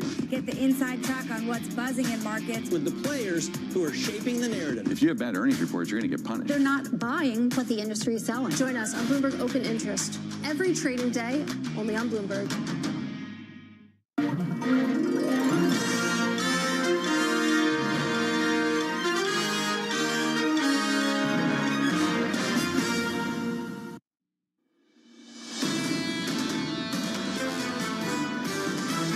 It's not just the earnings calls of the Mag 7 this period that matter, it's the earnings calls of the other companies. The expectation for 2025 and 2026 is that earnings growth rates are going to decelerate. We're seeing a separation of the winners and losers. We're probably going to be choppy here for the next 3 to 6 months. This is a good time to think about these other diversifying hedges. I don't think what we saw on Monday with DeepSeek is that canary in the coal mine. I really don't think so. This is Bloomberg Surveillance with Jonathan Farrow, Lisa Abramowitz, and Anne-Marie Hordern.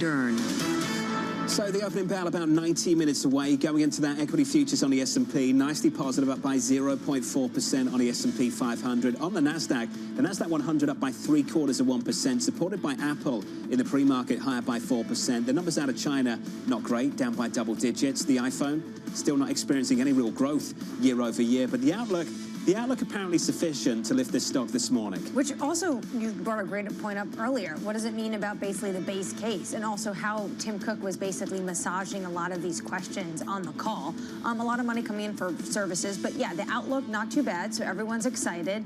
And just crazy where we are at the end of the week with tech to where we started on Monday. Compare and contrast, and doing this with not great earnings. Very mixed results from the likes of Microsoft. A powerful outlook from the likes of Tesla. Meta were decent, we'll give them that, but Apple, not tremendous, that's for sure. Not tremendous at all, but maybe that actually helped what happened on Monday. Maybe it brought the bar down lower, what people were expecting, because they thought this is going to be really bad for all the tech players. So in people's minds, it cleared that bar that people had lowered. Those four companies making up about a fifth of the S&P 500. That's all behind us now. In front of us, on the horizon, tariff threats, 25% on Mexico and Canada. I'm not sure how seriously you take this deadline, because this deadline is self-imposed.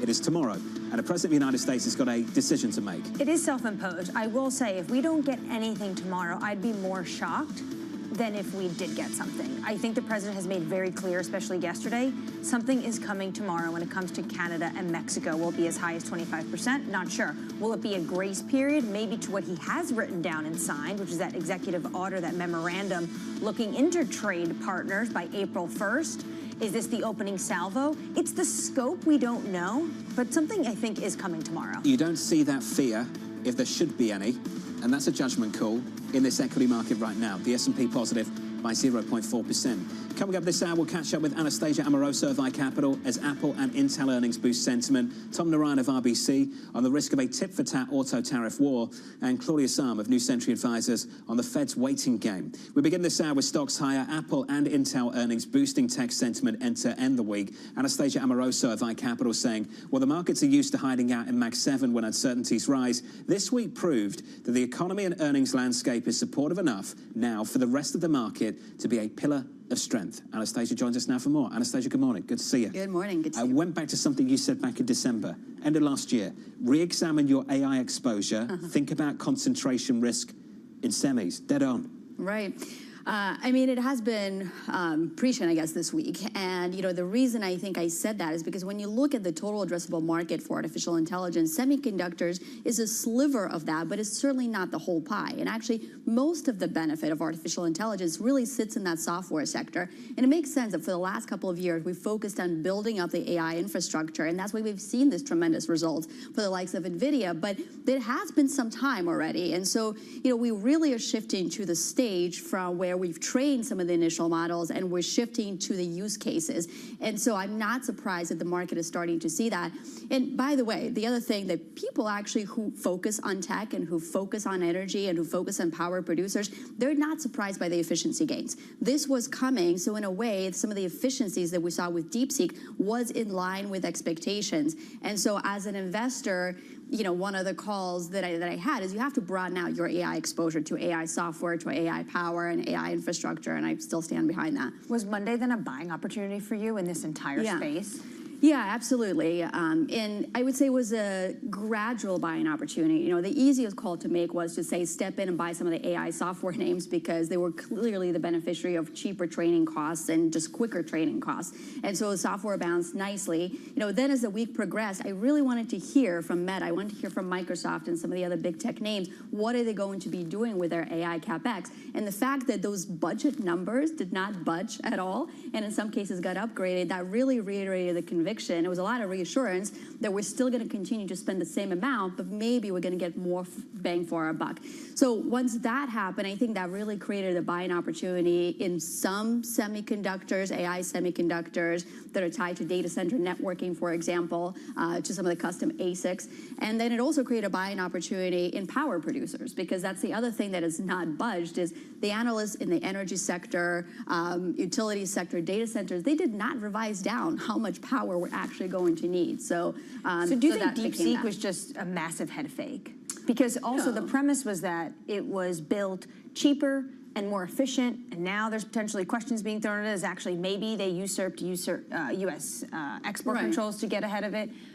So the base case is still that actually we're going to need all of these materials to build out these large language models. I think that's right, and that's what we heard from the big tech companies, that they're still going to be going after buying more GPUs and more servers and more advanced semiconductor chips. But I don't think it was a deepfake in a sense that, yes, you're able to do more with less, and that's where we are with the development of artificial intelligence. But there's a huge positive to that because it expands the entire addressable market for artificial intelligence. It makes, you know, the inference product that much quicker, and you know, it also means that we not only going to focus on digital assistants, we might focus on physical AI, and it's not just for hyperscalers that are going to invest in AI. Also, enterprises will join as well as sovereign. So I think what happened this week really expanded the addressable market for AI. Can we just pick up on the energy story? You said you stand behind that, and we saw a big shake-up on Monday across the pipeline operators, the gas producers, saw it in Nat Gas itself. Some people are making the argument this week that this move we've seen out of China will cap valuations in that space now. It will be a valuation headwind for the rest of this year. Do you push back against that? I do, because not much has actually been priced in. So first of all, when you look at the valuations of utilities, there's not much benefit that was priced in for artificial intelligence.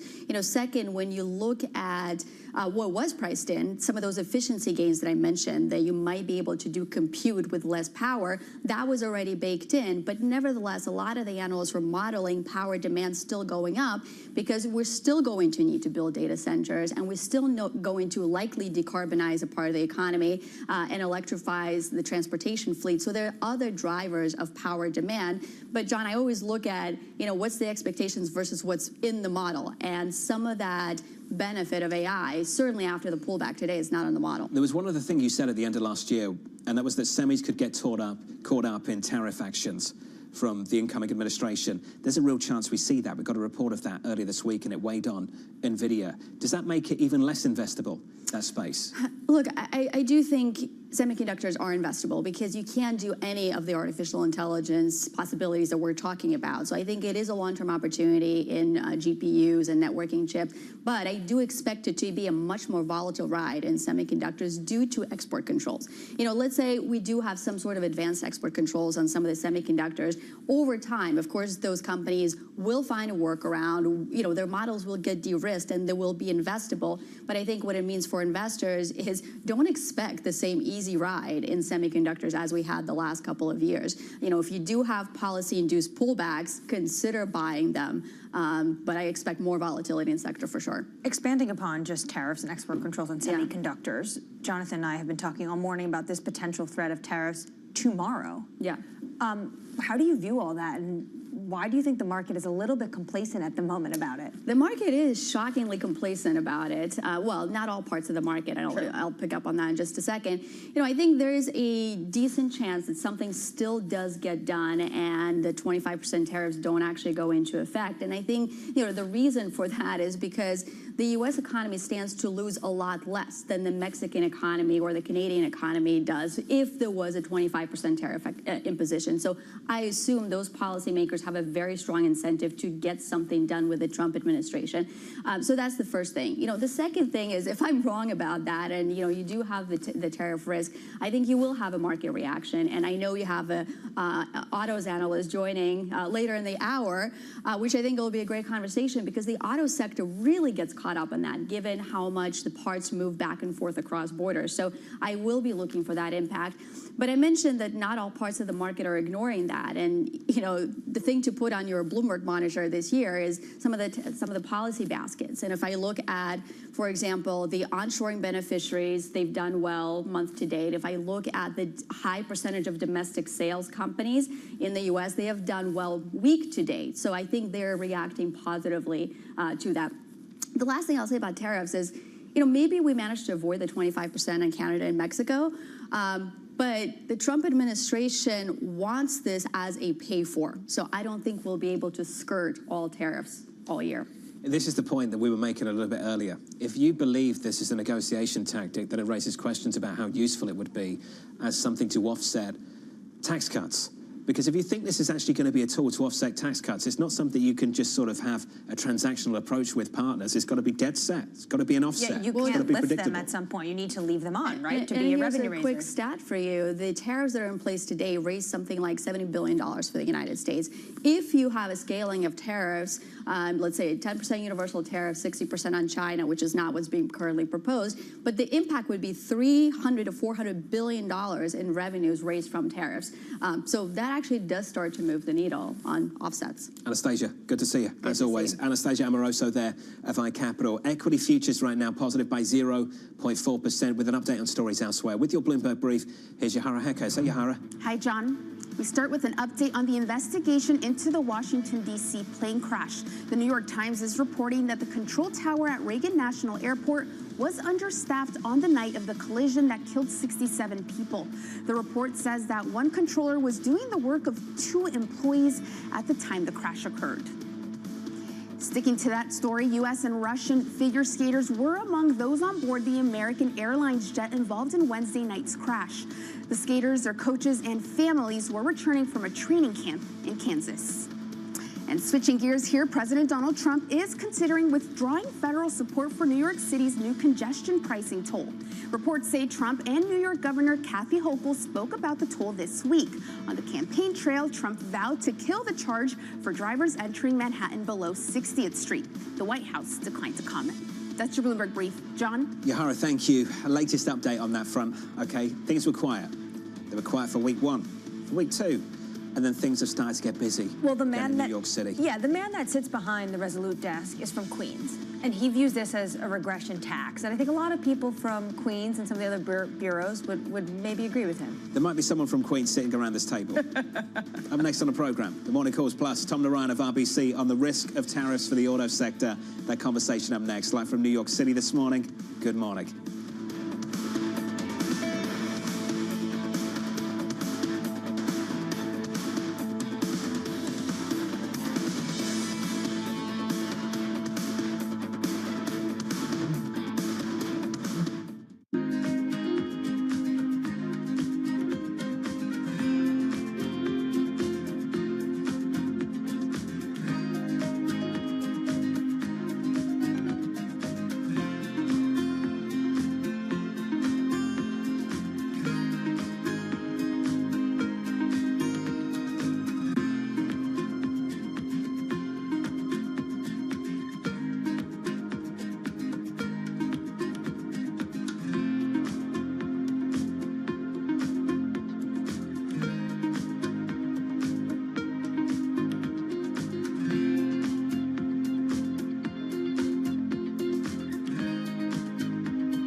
Good morning. This is Bloomberg Surveillance. Welcome back to the opening trade. This is Bloomberg Technology. This is the Asia trade. This is Wall Street Week. Welcome to Balance of Power. This is Bloomberg Television. Welcome to the world of decentralized finance. Massive outperformance from Bitcoin. Bloomberg is covering all things crypto, the people, the tectonic shift emanating from Washington. All we're looking for is clean, bipartisan. The transactions. Really a record-breaking moment. Crypto VC is back. And the technology. It's really the beginning of a global on-chain economy. And if America doesn't embrace it, we're going to be left behind. Bloomberg Crypto, only on Bloomberg. Bloomberg brings you breaking news 24 hours a day, powered by 2,900 journalists and analysts in more than 150 offices across the globe. Bloomberg Television. Context changes everything.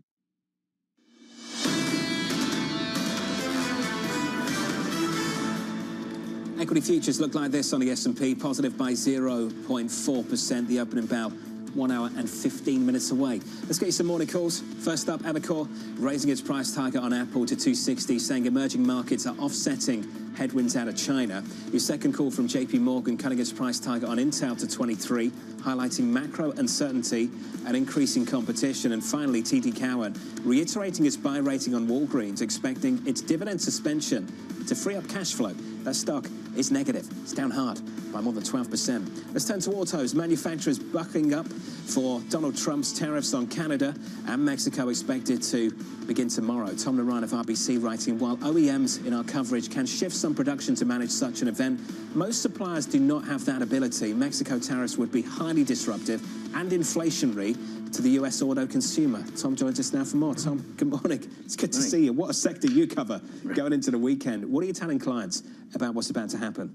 Well, I know my Saturday is not going to be, I'm not going to be skiing on Saturday. I'm going to be busy with this. But actually, your last speaker, Anastasia, actually said it right. You know, like, I think there's a lot of investors who think that ultimately we may not get tariffs, right? We saw what happened the first go around. Ultimately, the administration it's not trying to collect revenues from tariffs. That's not the goal, right? The goal is a concession from Mexico.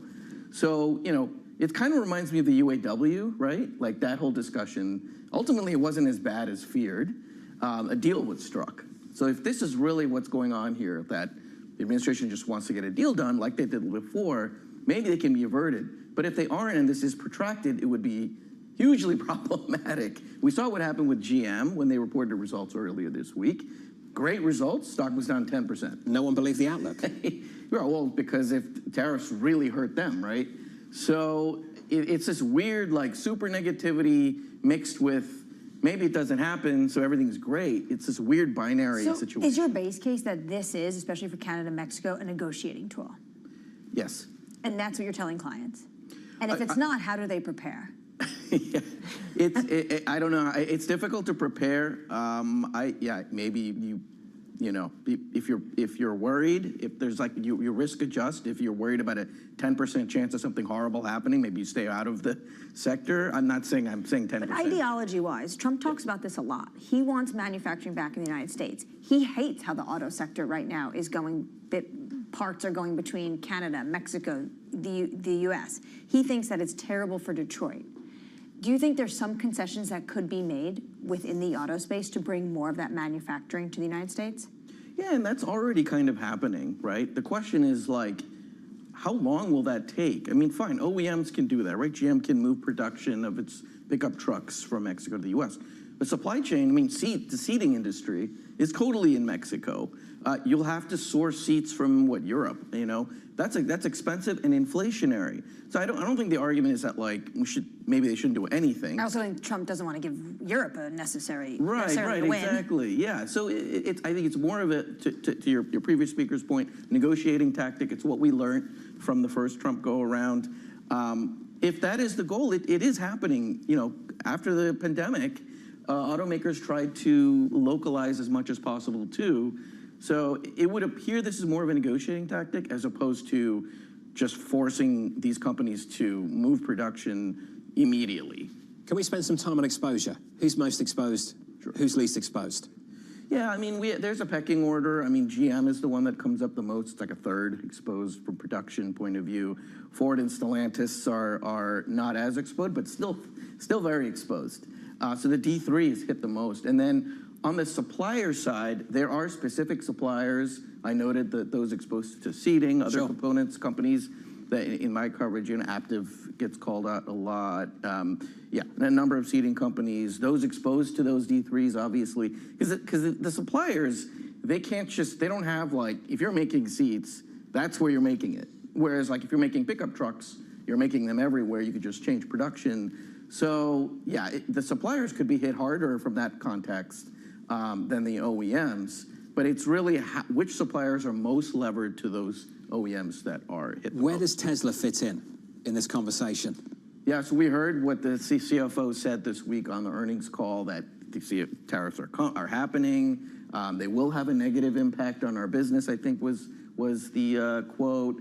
I mean, it does explain why they decided not to do Giga Mexico, right? So to that extent, that could have been a smart decision there. It'll have an impact, no doubt about it. They still source components, from suppliers. And so, like, it'll have a negative impact. It'll be inflationary, but maybe not as negative as the D3. What explains why so many people put so much weight on the words of Elon Musk and the outlook of Tesla, and then they do completely the opposite with Mary Barra and GM? GM put out a good outlook. No one believes it. Stock crashes. Say crashes, down 10%, something like that. Tesla come out with a really powerful story about the future, and the stock rallies. What's the difference between the two companies at the moment? Well, one's a car company, and the other one's an AI company, right? I mean, that would be the argument, right? For my valuation, as you guys well know, like 10% of my valuation for Tesla is cars. For GM, it's pretty much all of it, right? So, tariffs, what impact will they have on Optimus or the robotaxi business, So I think that's really why. But for Tesla, the bigger issue for tariffs is not Mexico or China, Canada. It's China, isn't it? Yeah, that's true. That's true. But again, I mean, people who are buying Tesla stock are looking at the autonomy, the narrative, the story, that 5, 10 years, 20 years away type story. They're kind of ignoring the near term. I mean, look at the result this week. The gross profit margin missed, right? I don't think anybody cared, right? The stock actually reacted positively on the commentary. Isn't that a problem, though? They still make cars.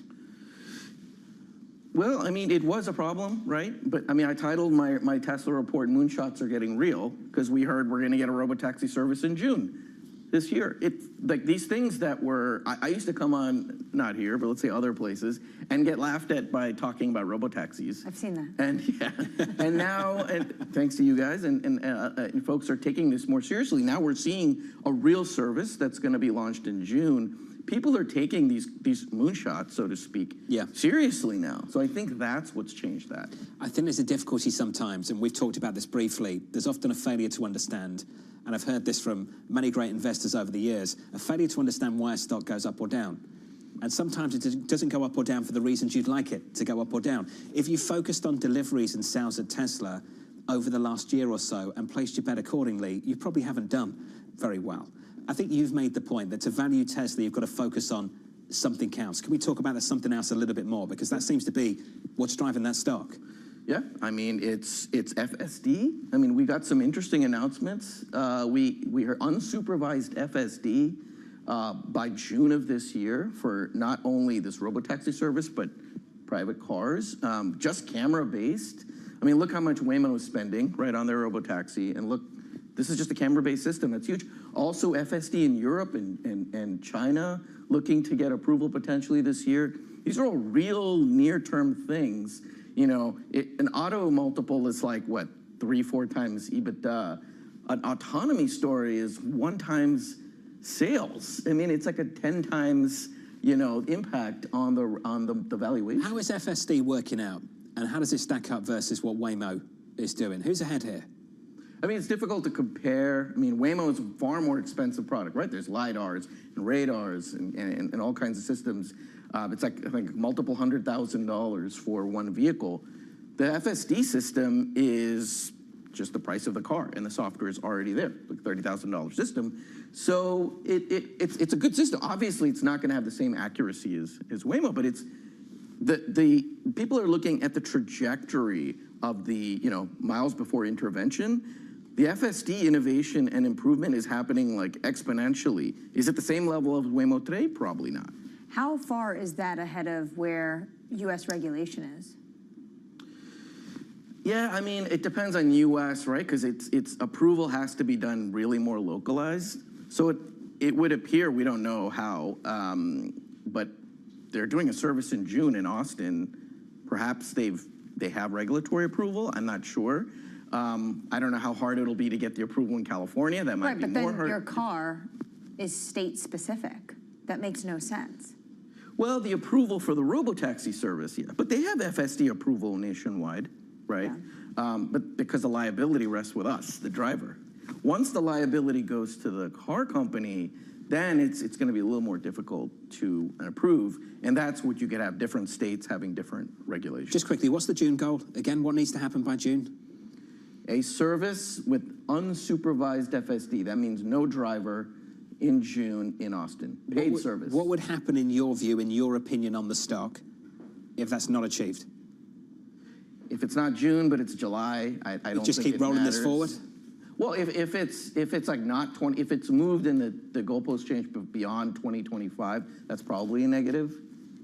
We'd have a different conversation, maybe. Could Tom, be. It's good to see you. Appreciate your time. Thank you. Tom Naran there of RBC on Tesla. That stock down by not even 1/10% in the pre-market. Up next on this program, some economic data for you as we go into the weekend. Breaking PCE and personal income and spending data. We'll catch up with Claudia Sam of New Century Advisors and Robert Tibb of PGIM Fixed Income, both of which are here to react. In the equity market at the moment, with 1 hour and 5 minutes until the opening bell, equity futures positive by close to 0.5%, and in the bond market, pretty much unchanged. The 10-year, 452 from New York. This is Bloomberg.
From our studios in New York and San Francisco, our expert hosts have the data and analysis from the companies you know and the startups to watch, plus the interviews you don't want to miss. Watch Caroline Hyde and Ed Ludlow on Bloomberg Technology, the only daily business show dedicated to tech, right in the middle of the trading action. Live every weekday, only on Bloomberg Television. Context changes everything. Key investors, top executives, global innovators. Join me for in-depth conversations with the biggest newsmakers on the day's top stories. Insight with Haslinda Onen, only on Bloomberg. Get your fixed income fix. Watch Bloomberg Real Yield around the world right here on Bloomberg. Context changes everything. Listen carefully.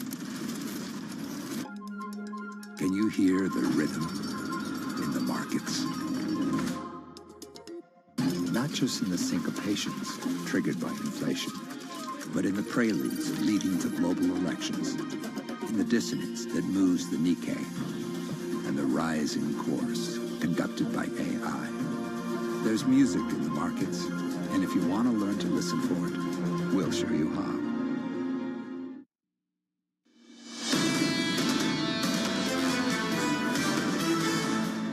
60 minutes away from the opening bow with equity futures right now on the S&P, elevated up nicely by 0.5% on the S&P, close to 0.75% higher on the Nasdaq 100.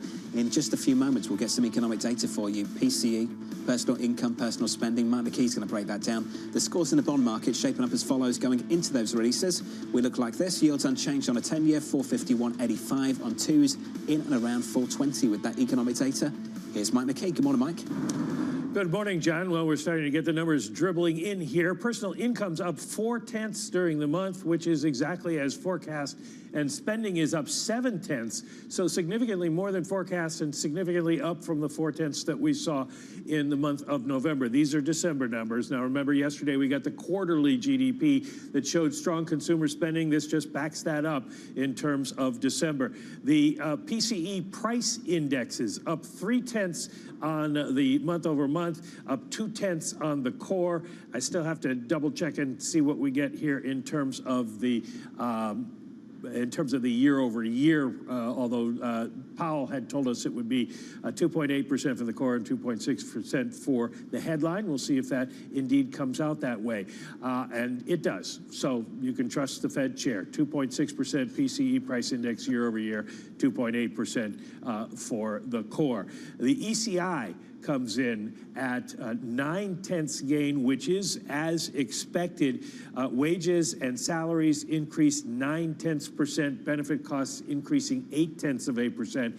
So still seeing Americans get ahead of inflation on the ECI basis, which is the Fed's favorite measure of compensation. So Fed got to keep an eye on that in terms of inflation, although it's about where we expected. It was up 0.8 last quarter. Mike McKee, thank you, sir. It's a strong ECI, but as expected, as Mike indicated, employment cost index at 0.9%, so wages decent according to that. You put that together with personal spending, coming in at a punchy 0.7%. That's an upside surprise, so pretty powerful numbers on that front. We've seen that a few times in the last 24 hours or so. Just to check in on the bond market, yields are higher off the back of this by a basis point or two on a 10-year, back to about 453.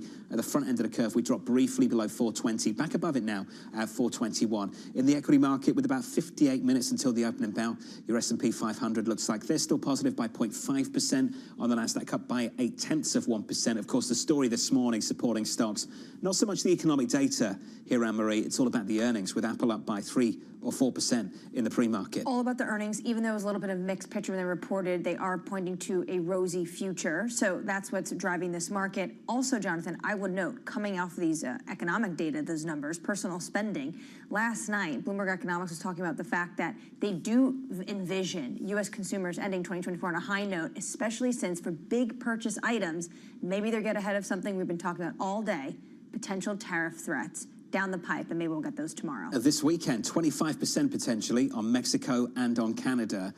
Over the last week or so, we had this article published by Claudia Sum on Bloomberg Opinion, even talking about tariffs can cause inflation. Claudia Sam of New Century Advisors joins us now for more. Claudia, welcome to the program. As always, it's good to catch up with you. For people who didn't have the chance to read that article, can we just go through it together? What's the standout message from you to people in this country about tariffs and the uncertainty and the price we have to pay for that?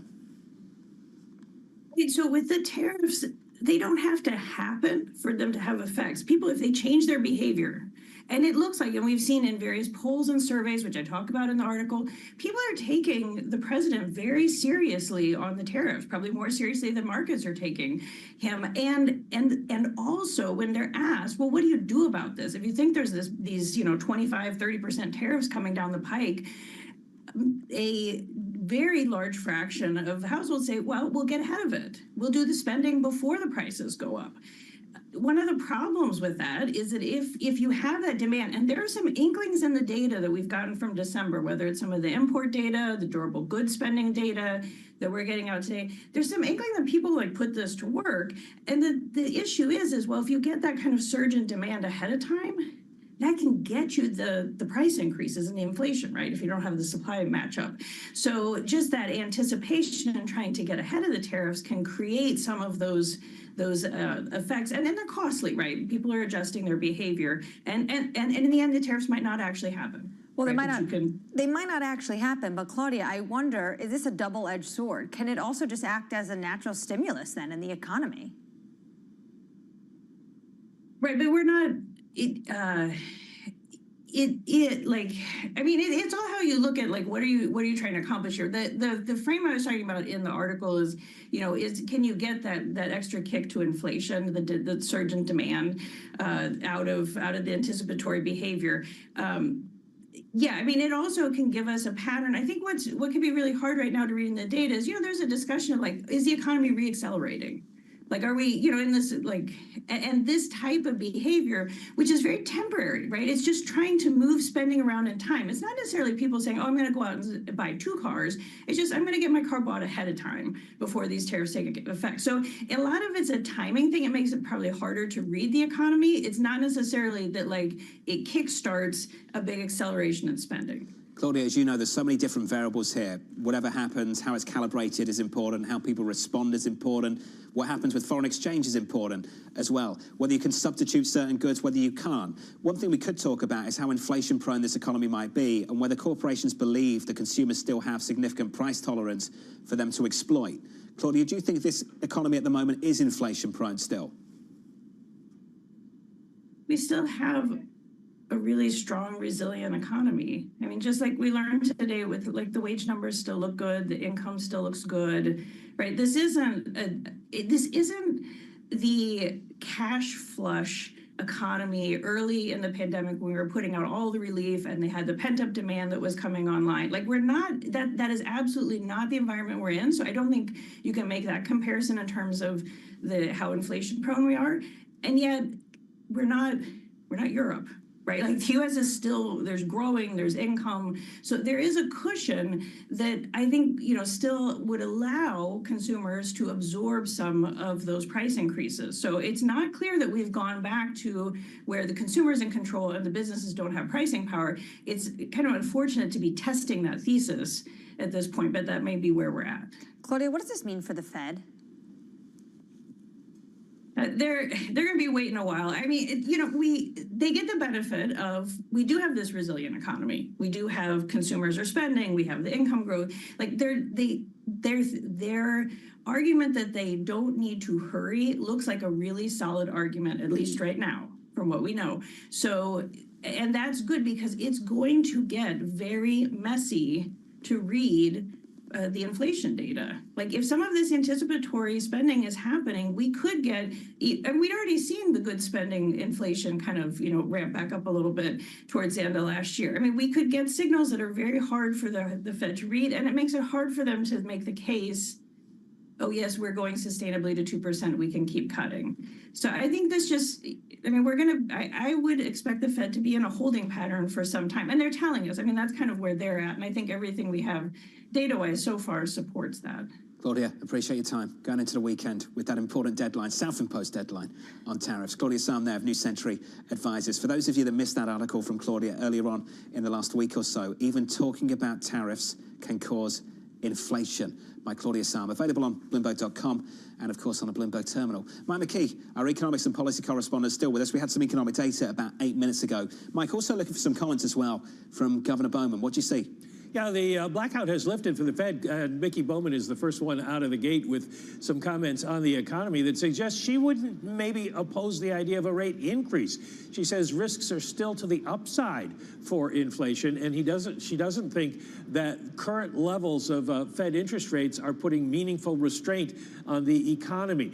She doesn't use the word rate increase, but she does suggest that they need to watch closely, and she's in no hurry to cut rates again. So that's the first one. We'll see. We get a whole bunch of them next week speaking on the economy.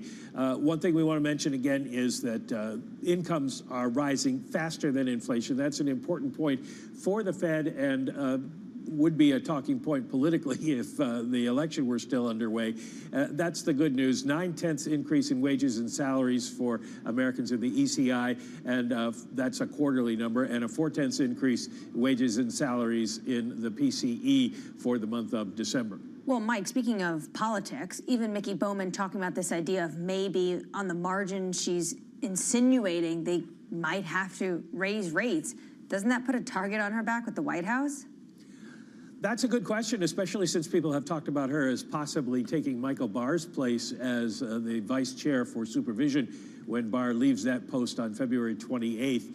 But she's always been an inflation hawk, and so I guess she's being true to her own philosophy, and we'll take what comes. She's not running. Mike, thank you, sir. Appreciate it. Michael McKee there. I think people think Governor Waller is running.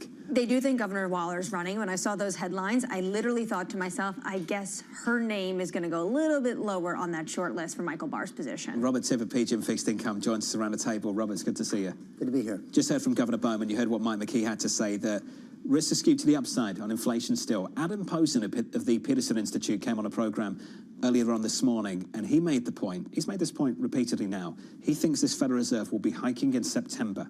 They may make the mistake of cutting between now and then, but he thinks by September they'll be hiking. Where do you stand on that? Yeah, I mean, that's a very valid concern. I think that, this economy almost has a demand problem. When you take a look at the consumption numbers that we saw yesterday in GDP, you can make a story that there's an acceleration going on here. And this, rings back to the late 70s, where you'd had a huge upside inflation shock like we had with the pandemic, and then the central bank cut rates because of a weak economy. This time, they're not even cutting rates because of a weak economy. They're cutting rates to make sure they don't get a weak economy. And now we're coming into the tariffs. So I think it is a vulnerable spot. I think it's great the Fed has recognized that.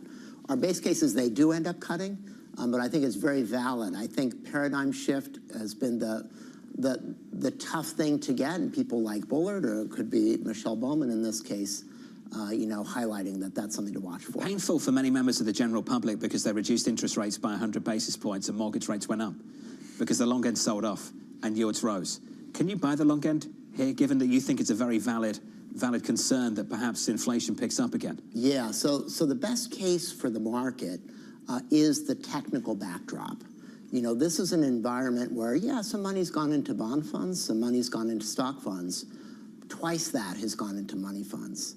So while demand deposits may be low, and that's hurting consumers at some ends, of this situation here, there's a big reticence on the part of market participants to let yields get above the cash rate. They're more concerned about locking in their yield for the long term than, getting an extra 0.1 for a little bit higher Fed funds rate for a short period of time. Why are they so concerned? Is it because of just all the policy uncertainty? No, I think that, it's really the need for income and the notion that we're investing for the long term, and what most investors experience, especially those that have money to invest at this point, is that every time you get a Fed rate hiking cycle and you get past the peak, that is your last chance to get into the market. And so, this Fed, even Michelle Bowman is, I think, hinting that the next move in all likelihood is a cut, but that she wants to be open-minded on that. I think the average investor is saying, hey, they are going lower. They see neutral as lower. If I can get 5%, or for higher risk appetite investors, 6, 7, I should lock that in now before I find the cash rate at 3 or 2. You also think the Fed's next move, if it's not a pause, it'll be a cut. What will push them to that? Yeah, I think we're going to need to see labor market. Yeah, no, well, that would be a bad situation, right? And they're very sensitive to wanting to get the soft landing, right? I think that's something that fixed income investors have on their side, is that they want that. They don't want to lose that. And that's, I think, giving them this easing bias that, if it goes south, they're going to do that. I think it may take longer with the tariffs. I think they want to see the core inflation come down. And there are a lot of things working against that, and that's what's created what looked like would be a fairly quick rate cutting cycle going down into the 3s. When we think about the situation in Los Angeles, is that going to put short-term pressure on insurance, on all of these things that are sticky, that take a while to go through services inflation? So we've seen a lot of two-way data. I think they're going to want to get confidence on core inflation before they're cutting rates. I was disappointed that didn't come up in the news conference earlier this week. The disaster hit parts of this country, the southeast, of course, which we've not forgotten, with the hurricanes at the end of this year, and then the wildfires in Los Angeles. Just want to bring you a quick update. Just getting a headline from Reuters that the NVIDIA CEO, Jensen Huang, will meet with the President Donald Trump later today. NVIDIA, of course, in focus for a whole bunch of reasons, including what happened Monday with DeepSeek. But later on in the week, we're having this conversation, I think on Wednesday. On Wednesday, the prospect of additional export controls on NVIDIA chips. Right, additional export controls on NVIDIA chips, especially those that are going to China, and maybe even caps on going to other countries around the world. I remember when Ed sat down with Jensen Huang, and he said, we haven't met yet, but I'm really excited to, and I hope to. This is interesting, because this is not a meeting, of course, at Mar-a-Lago before he was inaugurated. This is a White House meeting, and I wonder if this carries more weight about what's actually going on with export controls. And I'm sure someone in that meeting, whether it's the president or Mike Waltz, is going to ask about, do you think China was able to develop DeepSeek without access to your high-level chips? I keep going back to that statement from NVIDIA earlier on in the week when they said it was export compliant. We'll see what Jensen Huang's actually got to say about that. The stock, by the way, is down by about 1%. Robert, before you go, we've got a few more minutes with you. I wanted to fit in some time on corporate credit. So high-yield credit spreads are about 260 right now, which on a historical basis, as you know, is pretty damn tight. I just wondered from your perspective where we are, what your approach to credit at the moment looks like. We caught up with someone a little bit earlier, Sebastian Page at T. Rowe Price, who made the point that actually, from his perspective, he's been selling down just a bit of high yield, a bit of equity on valuations. Where do you stand on that? Right. I think that what investors have seen since the financial crisis, that every time spreads get this tight, something really bad happens. I think this is going to be the time that doesn't really pan out. And we've seen it before, but not lately. When you go back and you look at the spread levels that existed in 04 through 07, especially in European credit, they were much tighter. When you look back at the mid-90s, spreads were much tighter. And those were periods of time when the budget deficit was smaller. Right now, you have budget deficits pushing Treasury yields up against corporate credit, and corporate fundamentals look pretty good. So I think we're going to be in a narrow range-bound environment for credit. That's going to allow credit to outperform in general. Not to say that you don't need to be discerning among individual credits, but I think this is going to be tighter for longer than a lot of people think. Robert, appreciate your time. As always, thank you, sir. Robert Tipp there of PGIM Fixed Income. Just getting confirmation of that meeting here at Bloomberg, Anne-Marie, that the NVIDIA CEO, Jensen Huang, will meet with the sitting President Donald Trump later on today. They're going to have a lot to discuss, not just about, of course, Stargate and Trump's idea of putting all this money in public-private sector when it comes to AI, but serious national security concerns when it comes to these export controls and when it comes to China. And that was on display at the start of this week with DeepSeek, and everyone talking about that they were able to do this with those lower-level chips. And then we've had a report where our colleagues out of Washington saying, actually, national security concerns are that they're going through maybe a third-party country like Singapore and getting access to these highly advanced chips. I'm hopeful we get a camera in that meeting and we get some comments later on this afternoon. For those of you who want to know where the equity market is, equity futures right now positive by 0.4%. The opening bell is about about 43 minutes away with an update on stories elsewhere this morning. With your Bloomberg Brief, here's Yahara Hacker. Say, Yahara. Hi, John. U.S. investigators have found the black box flight recorders from the American Airlines jet that collided mid-air with an Army helicopter in Washington. The NTSB is leading the investigation and expects to produce a preliminary report within 30 days. A final report could take up to 24 months. Meanwhile, Chinese startup DeepSeek is under investigation for allegedly using NVIDIA chips that aren't allowed to be shipped to China. Sources say U.S. officials are looking at whether DeepSeek bought the advanced chips through firms in Singapore. We're now reporting that President Donald Trump and NVIDIA CEO Jensen Huang are meeting today. And a senior U.S. Treasury official is reportedly leaving after clashing with allies of billionaire Elon Musk. The Washington Post is reporting David Liebrich, who served in non-political roles at Treasury for several decades, is expected to exit. The move coming after disputes with allies of Musk over access to sensitive payment systems. That's your Bloomberg Brief. John? Yahara, thank you. Thanks for this morning. Going into the weekend, there is only really one thing to watch. Will he or won't he slap 25% tariffs on Mexico and Canada? We'll have a brief conversation about that next and get you some individual stock movers into the opening bell. From New York, this is Bloomberg.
Behind the bright lights and adrenaline of pro sport is an equally exciting world of negotiations and deal making. That's what we cover each week on our podcast, The Deal. I love the fact that you have, we say the cojones, but we can't say that in Bloomberg. Maybe moxie. Yeah, moxie. I'm Alex Rodriguez, former baseball player turned business executive. And I'm Jason Kelly, a journalist at Bloomberg. Over the next couple months, we'll hear from all-stars like Billie Jean King. Well, what should I learn? What should I do? I said, learn the business. Jay Williams. You're the asset, but how do you become the principal? Paul Rabel. We're going to be the league of digital, and that's why you're going to invest. Adina Friedman. I definitely am competitive. David Rubenstein. People don't come up to me on the street and say, let's talk about this private equity deal you did recently. Nobody does that. They say, let's talk about the team. And so many more. You need a clap? No, I never. Ready? Go. Good morning. This is Bloomberg Daybreak Europe. I'm Tom McKenzie in London. These are the stories that set your agenda. Taking you from the U.S. market's close to the overnight session in Asia, we'll walk you through what you need to know to kickstart Europe's trading day. Live from our European headquarters, we bring you the day's top market-moving stories, unmatched expert analysis, and on-the-ground reporting from across the continent. Tune in to Daybreak Europe, only on Bloomberg Television. Context changes everything. Middle East and Africa. Vibrant resources and high-yield investment opportunities abound. Join me on Horizon's Middle East and Africa for the stories, newsmakers, and insight from this exciting region. Now weekdays, only on Bloomberg. Bloomberg loves earnings. I know it's like your Super Bowl, right? I can't wait. It's like opening presents in the morning. All right, it will be exciting. Nobody covers earnings like Bloomberg.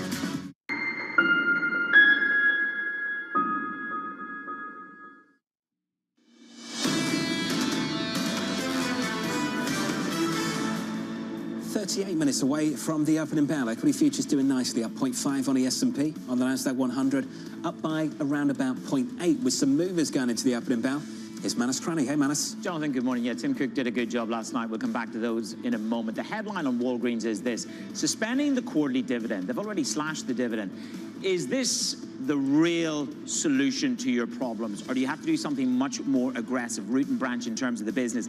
And that is the risk. You can suspend the quarterly dividend. You'll save about $650 million is the assessment out there in the market. But TD Cowen say this: you're still not out of the woods. You've got to turn around the retail pharmacy business. And to that extent, is this a last roll of the dice, a desperate measure before something much more significant in terms of adjusting to the brutal reality for the retail investor? Apple, I mentioned Tim Cook there. I like what Dan Ives said this morning. We were white-knuckling it into these numbers last night, and they were pretty disappointing. China was awful. iPhone was terrible. But the soothsayer came on the call, really talking to you about the calibration of the supply chain in China. So this is, I love what Wedbush, with one of the guys on this morning. Institutions have long been underweight this stock. Hedge funds are perennially short this stock. So it's about turning the story in China around. And the services business, to a certain extent, gives you a little bit of a drift up in this stock. The App Store, the Apple Music, all at a record high in terms of revenue, $26.3 billion. Are you long Apple? You're long Apple in your life. I'll leave you with a look at Chevron. Oil prices were down by 11% in the fourth quarter. Yes, you've got big risks over the next 24 hours on oil, and Goldman say you could make it back to $93. But what Mike Wirth has done here is he's promising you honey tomorrow. Kazakhstan will deliver 1 million barrels of oil by the end of the year. I will be restrained in my capital expenditure. I would say to you, you've got a free cash flow of just over $4 billion, and you're paying out $7.5. That is what I call a gap. The stock is a bit softer, negative by 1%. Manus, great word this morning. As always, as we count you down to the opening bell, some movers there, some single names in the pre-market to look out for the cash open in about 36 minutes' time. Here's a look ahead to the next 24 hours, the next 48 hours, and into next week as well. Tomorrow, President Trump's tariff deadline. Looking ahead to next week on Tuesday, JOLTS data and durable goods plus Alphabet earnings. On Wednesday, we'll hear from Disney. Thursday, we'll get another round of jobless claims and a Bank of England rate decision, plus Amazon results after the closing bell. And then already, is it really already? Payrolls Friday? Just around the corner. Payrolls not too far away. January's over, or it's just beginning, because the Trump administration really is just beginning, and potentially this weekend we are going to get a either huge tariff threat that he enacted on, or it's going to be the opening salvo for fresh negotiations with Canada and Mexico. I think we've gauged where the bias is in this market at the moment. There is a strong bias, a strong view, a consensus, if you will, that there is scope for negotiation here, and this will ultimately be avoided. From the people that you speak to down in Washington, do they take a different view of things? Well, I think they view it as two-front approach. One, a national security issue that could be used as a negotiation the way we saw in Colombia, but then also maybe blanket tariffs as revenue raisers, as a realignment of global trade that Donald Trump thinks has been unfair for years, if not decades, that he wants to fix in the next 4 years. So there's this two-track approach, and I guess you have to just decide, or he needs to decide which one he's going to be using, especially for this weekend. The trading week is potentially a day longer, and it already feels like a month long. We're all waiting to see what happens over the weekend. On Monday, the full team will be together. Lisa will be back. Anne-Marie and me will be here. We'll be catching up with Laurie Calvasina of RBC, Ed Al-Husseini of Columbia Threadneedle, the former senior White House trade advisor to Trump, Kellyanne Shaw, and Katie Kaminsky of Alpha Simplex. You will have a wonderful weekend. Thanks for choosing Bloomberg TV. This was Bloomberg Surveillance.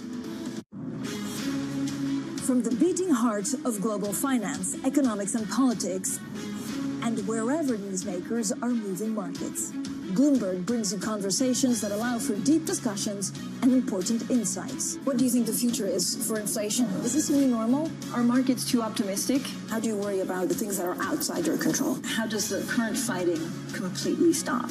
I'm Francine Lacqua, and this is The Pulse, every weekday only on Bloomberg. You are also an owner, I should have pointed out, of 3 major sports teams. That's right.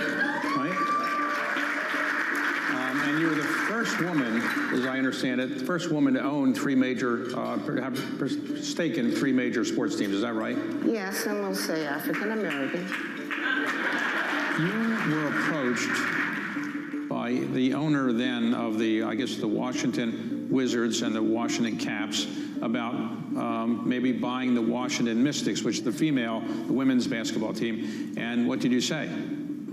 Well, first of all, Zay Poland He did come to me and Susan O'Malley, and they said, Abe Polson says, look, I want you to be the face of the Washington Mystics.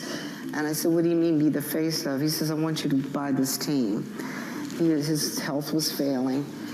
And I have to tell you, and a lot of women can understand this, we never get these opportunities.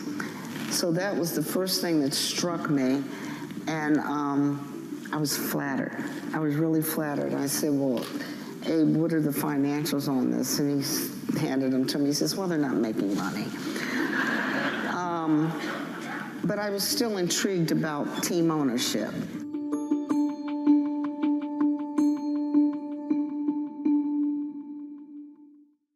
In case you missed it, from Bloomberg's coverage at Davos. Do you think there's one particular thing that you'd like Trump to change in terms of what some people see as the over-regulation of banking in America? I don't believe, honestly, that we should have a huge amount of deregulation for larger banks.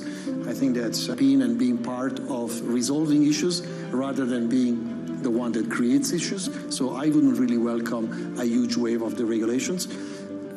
What I can see is that, of course, what happened in the US doesn't mean automatically that you will see in Europe or in Switzerland or in Asia deregulation. So the fact is that US banks may become even more competitive internationally through a more benign environment. Nobody covers Davos like Bloomberg. It's a multi-trillion-dollar industry. We'll show you what's happening in ETFs like no one else. ETF IQ, only on Bloomberg. Ending the week on a high note. The market's trying to snap back 30 minutes until the start of trading. I'm Shonali Bassick. And I'm Romaine Bostic in for Matt Miller. Katie Greifeld also on assignment for some reason, but Bloomberg Open interest still starts right now.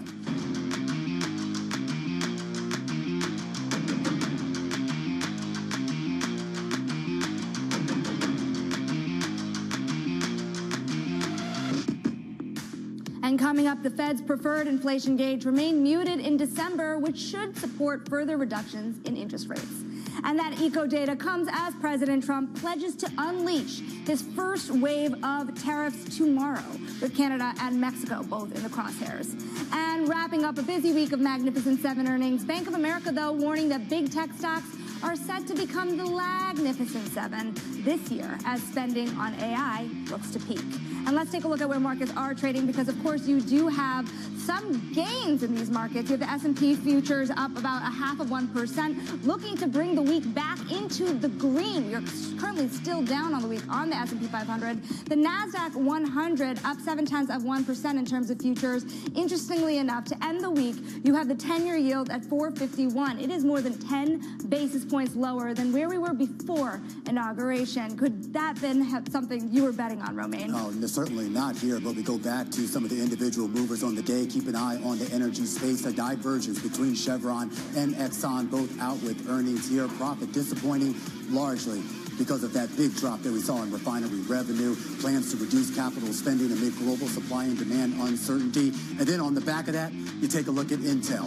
An interesting, better than feared revenue for the chip maker last quarter, but a warning going forward here, and well, maybe some tepid, if not conservative, guidance for going forward as they still search for a new CEO. Meanwhile, the biggest mover in the pre-market, or at least the one of most significance, that is Apple. Revenue in the most recent quarter rising 4%, despite greater China revenue dropping 11%. Wall Street staying bullish right now after, well, a somewhat reassuring revenue forecast, Shonali. Now, the big look is at that tariff threat. Will he or won't he, like our colleague John Farrow had said. Now, from Julian Emanuel over at Evercore, here's a prediction that the S&P 500 can move 3 to 5% in either direction in the short term on the road to 6,800 at year end, depending on whether he does or he doesn't announce those tariffs tomorrow, as volatility typically burns into February. He says from an investment perspective, VIX is underpricing a surprise, and he reiterates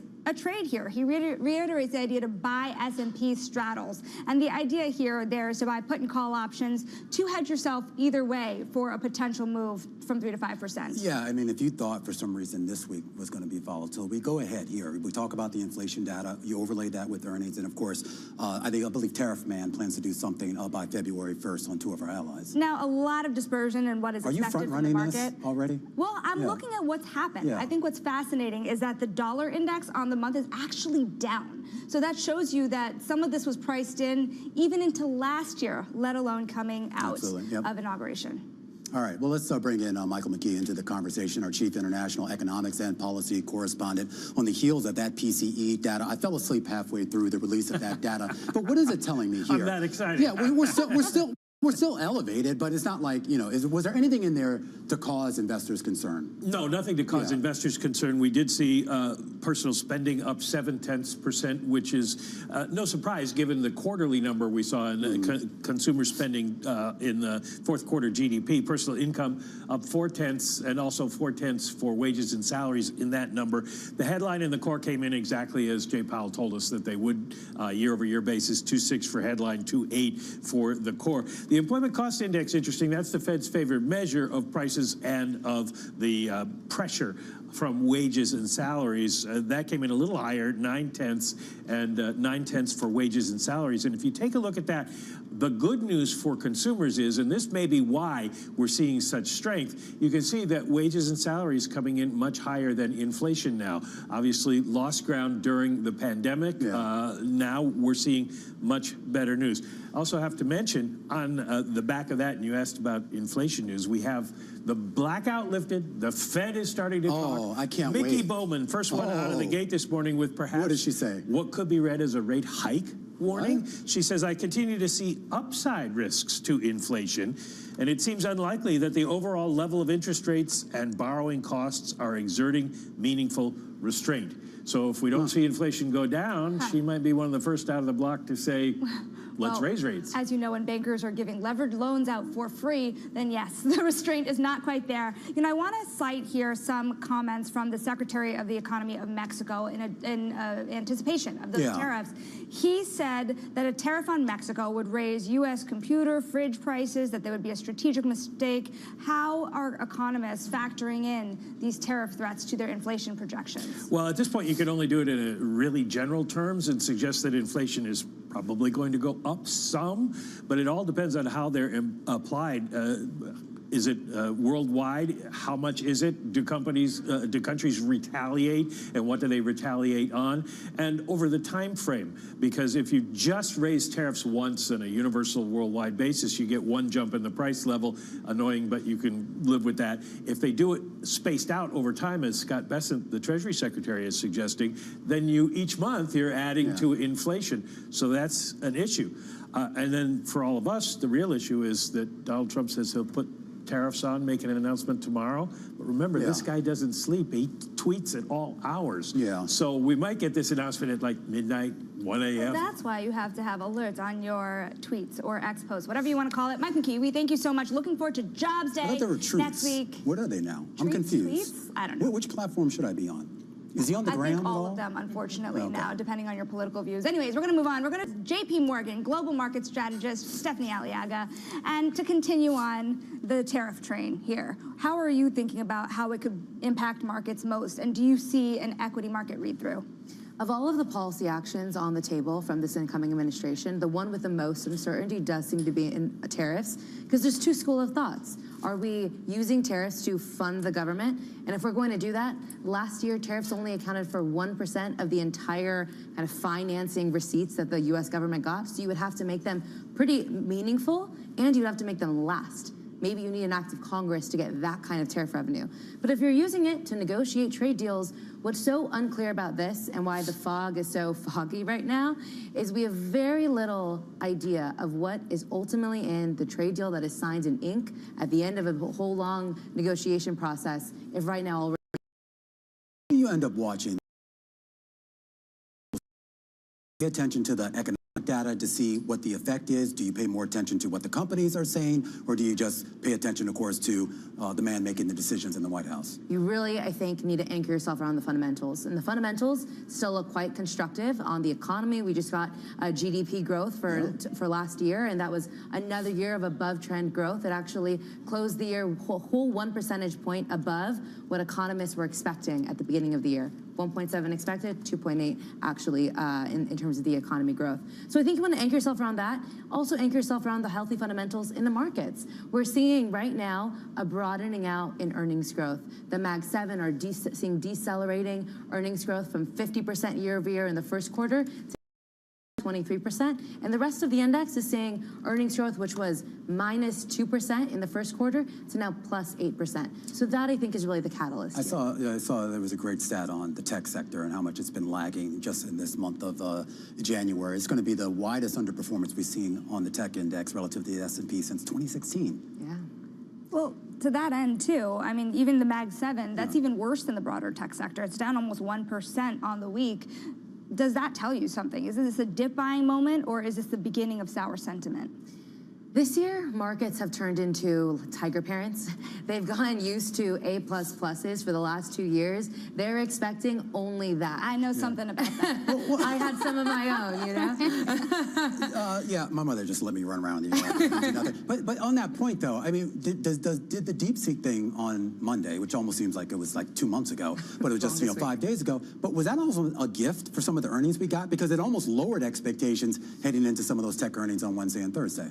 Perhaps. I mean, I think it shifts the narrative a little bit, where now investors are continuing to emphasize monetization of the CapEx, the efficiency of the CapEx spent. I think those are some of the emphasis that we got from earnings reports this week, was that they're absolutely going to be diligent about how they're spending money. And, you know, it's been a mixed bag. And I think the fundamentals are still really intact and robust. But over the course of this year, we're standing up against some really tough tiger parents, and we're likely going to see some volatility there. You know, what's interesting to me is outside of big tech, it was easy to ignore what was going on, given the DeepSeek moment. But you have the S&P 500, by and large, looking to snap the losses that it saw in December. It's going to be up for the month. However, you did see some messy earnings out there. You think UPS, you think Caterpillar. These are big bellwethers for the economy. Does that not draw any sense of concern under the surface?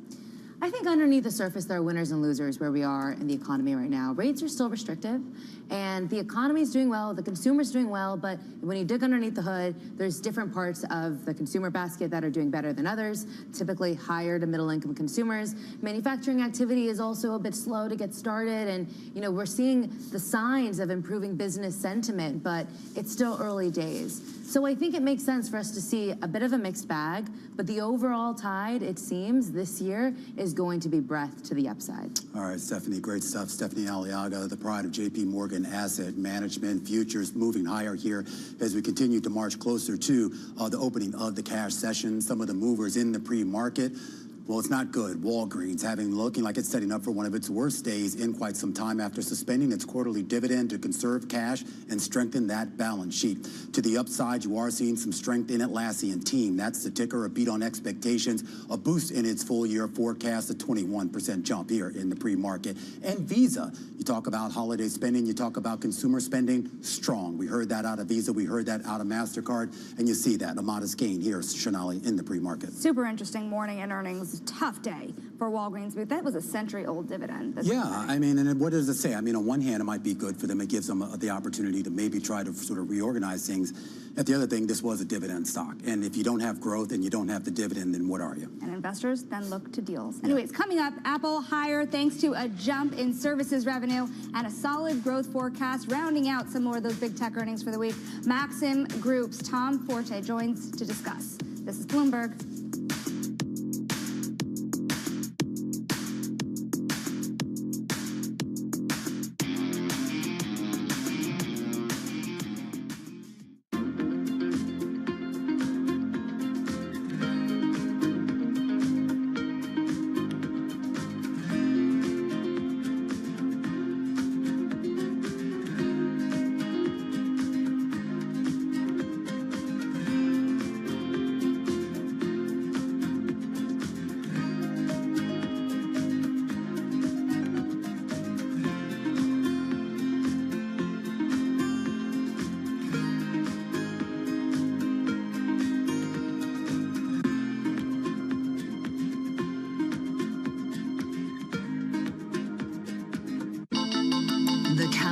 is on. Everything you need to get the edge at the end of the market day.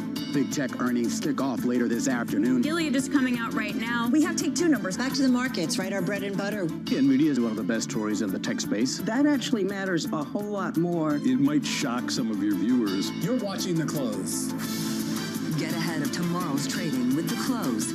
Weekdays on Bloomberg. Context changes everything.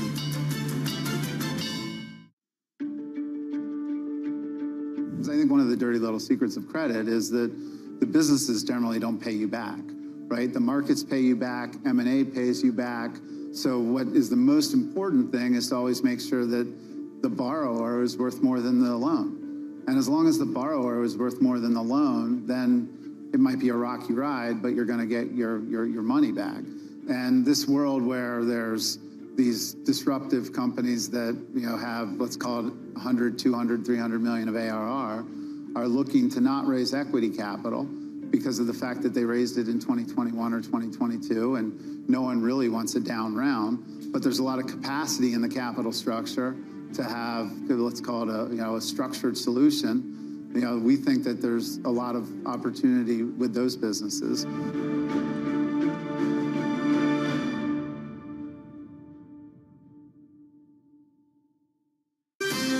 Up-to-the-minute geopolitical news whenever and wherever it happens. I'm Stephen Engel at the Forbidden City in Beijing, and this is Bloomberg. From the world of politics to the world of business, Joe Matthew and Kaylee Lines deliver news, insight, and analysis live 2 times a day, every trading day. Balance of Power at 1 and 5 Eastern, only on Bloomberg.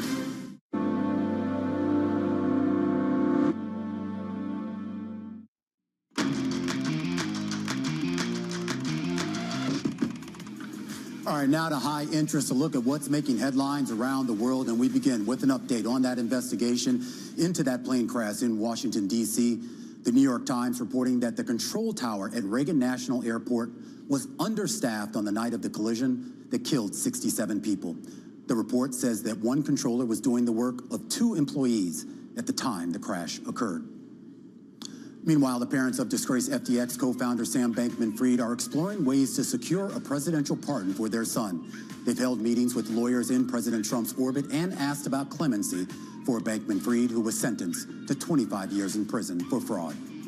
And planning documents reviewed by Bloomberg show Amazon is expected to spend $16 billion to construct 2 data center campuses north of Jackson, Mississippi. That figure, 60% higher than the $10 billion figure initially announced. Amazon declining to comment. And speaking of Amazon, we're also going to move to Apple as well. We're going to talk both of them soon because Apple's had a mixed earnings report. There was a drop in iPhone sales in China that was partially expected, but the overall revenue forecast in the current quarter is expected to grow in the low to mid single digits. That is reassuring people on Wall Street. A lot of investors are seeing shares up pre-market 4%. We're going to discuss this with Maxim Group. Senior consumer internet analyst Tom Forte has a hold rating on the stock. When you think about the Apple story moving forward, is there anything that they said that could cause you to upgrade, or do you still think that there are troubles ahead? Sure. So what would get me more bullish on the stock is proof that we're in the midst of an upgrade cycle for iPhones. iPhones are still the most important product from artificial intelligence. What you've seen for 2 quarters is that the mismatch. So they rolled out the hardware of the iPhone 16 starting in September, and then the software with all the exciting AI features, that started coming out in October.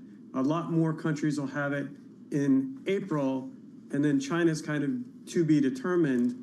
But that mismatch in that hardware and software timing has resulted in 2 really lackluster quarters of iPhone sales.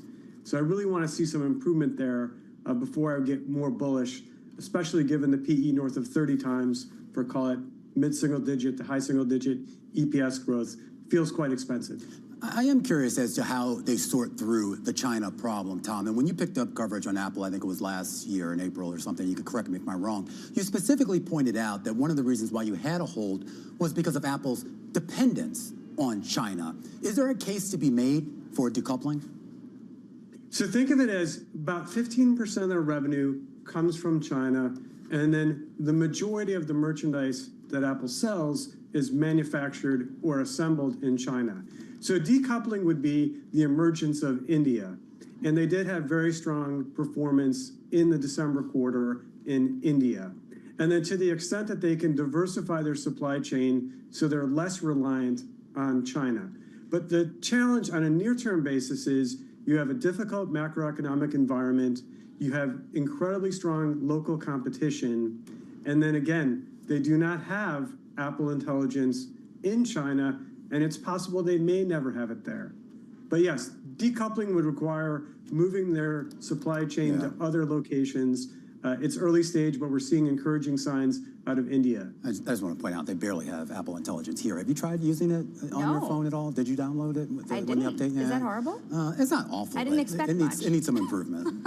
Well, it sounds like it. You know, it's interesting, too. To your point that you were making, Tom, on valuation, heard. However, you look at the Magnificent Seven overall, and then you see Apple being the second worst performer in that group over a 12-month period. Does it deserve that? Well, all right, on a near-term basis, what you're seeing is relative strength in Apple. So the other story out of earnings is DeepSeek. And Apple basically just reminded investors that it has a hybrid CapEx spending model. Sometimes Apple spends its own money on CapEx, but it's also able to leverage the spending of others in the tech industry, so it's less dependent on or less affected by the emergence of a Chinese competitor when it comes to AI, especially versus an NVIDIA. So you pointed out the weakness on a relative basis, but on a near-term basis, it might outperform some of its mega cap peers, given that it's less concerning what's going on with DeepSeek.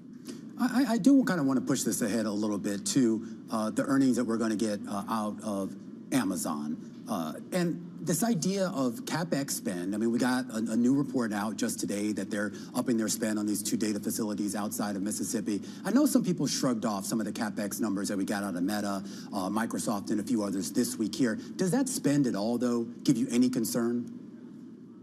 It absolutely gives me concern. However, for Amazon, I think that they stand to benefit from artificial intelligence really the most of any of the mega caps. The reason I believe that is because they're already leveraging it with enterprise sales at the cloud computing level.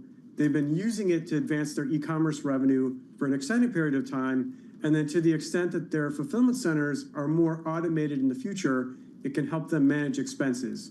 So this potential to raise both sales and profits for Amazon, I think has them uniquely positioned.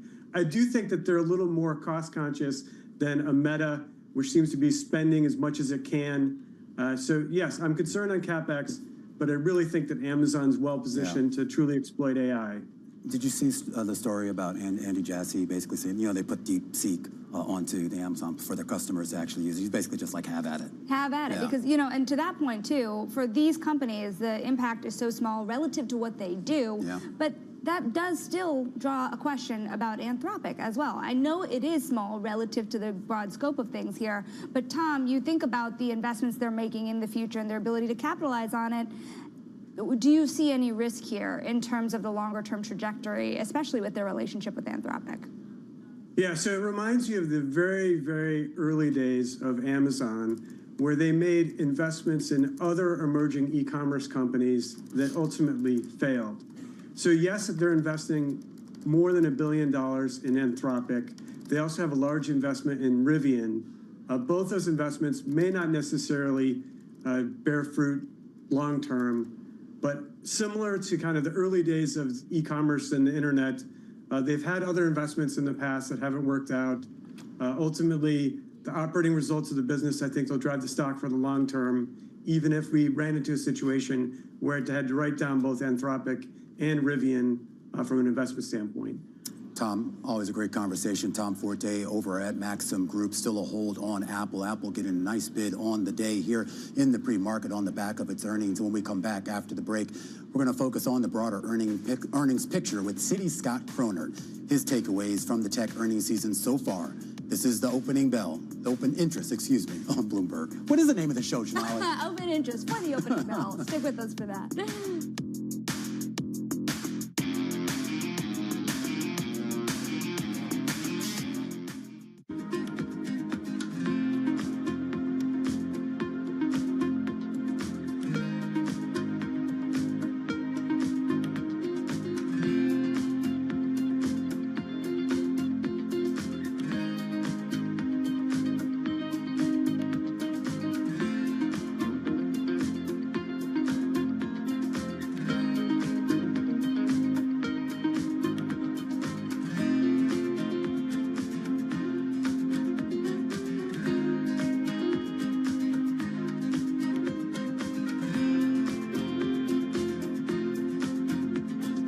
Listen carefully.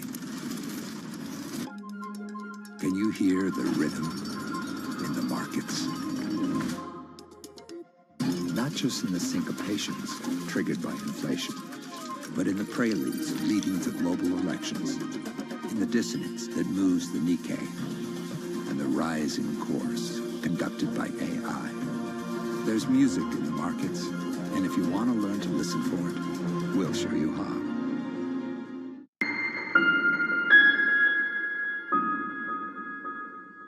It's a multi-trillion-dollar industry. We'll show you what's happening in ETFs like no one else. ETF IQ, only on Bloomberg. Middle East and Africa, vibrant resources and high-yield investment opportunities abound. Join me on Horizons Middle East and Africa for the stories, newsmakers, and insight from this exciting region. Now weekdays, only on Bloomberg. From the beating heart of global finance, economics, and politics, and wherever newsmakers are moving markets, Bloomberg brings you conversations that allow for deep discussions and important insights. What do you think the future is for inflation? Is this a new normal? Are markets too optimistic? How do you worry about the things that are outside your control? How does the current fighting completely stop? I'm Francine Lacroix, and this is The Pulse, every weekday only on Bloomberg. Bloomberg brings you breaking news 24 hours a day, powered by 2,900 journalists and analysts in more than 150 offices across the globe. Bloomberg Television. Context changes everything.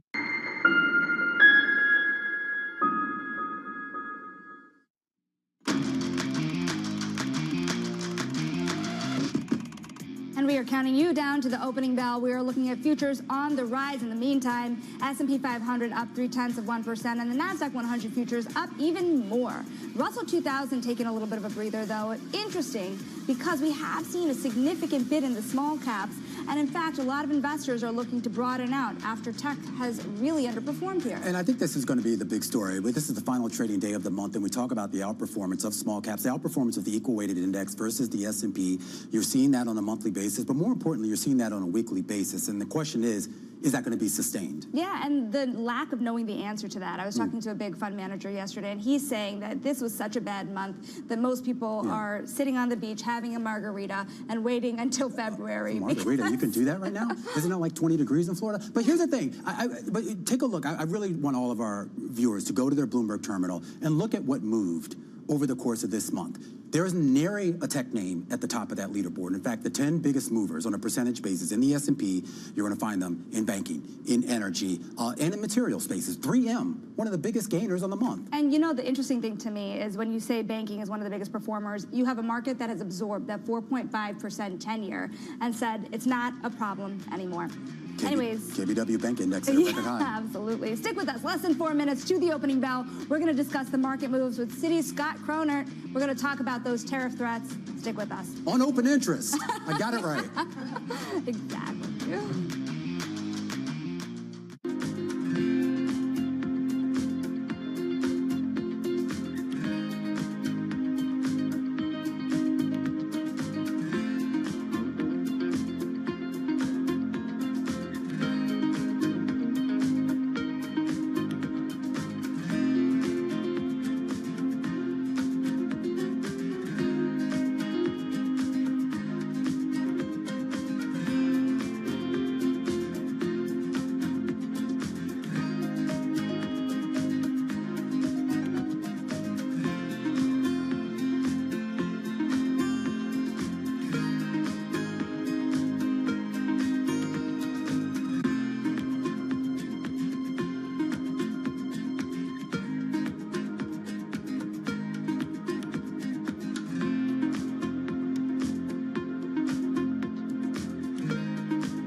In recent years, you created an institute, the Jane Goodall Institute, and what is that designed to do? Well, that was started in 1977, when by then I had a little research station, and 4 of my students were kidnapped, and everything shut down. And so some friends of mine said, well, let's start an institute so that this research can carry on. Bless them. So that was 1977, and it was set up to study, conserve chimpanzees and other animals and educate. And it's developed since then. So it's, you know, we've got 27 Jane Goodall Institutes around the world. And then I realized at some point that the African people living in and around chimpanzee habitats right across Africa were struggling to survive. There was crippling poverty, lack of health and education, moving deeper into the forest, being exposed to diseases like Ebola and HIV from the chimpanzees and vice versa. It hit me. If we don't help these people to find ways of making a living without destroying their environment, conservation won't work. Good morning. This is Bloomberg Surveillance. Welcome back to the opening trade. This is Bloomberg Technology. This is the Asia Trade. This is Wall Street Week. Welcome to Balance of Power. This is Bloomberg Television.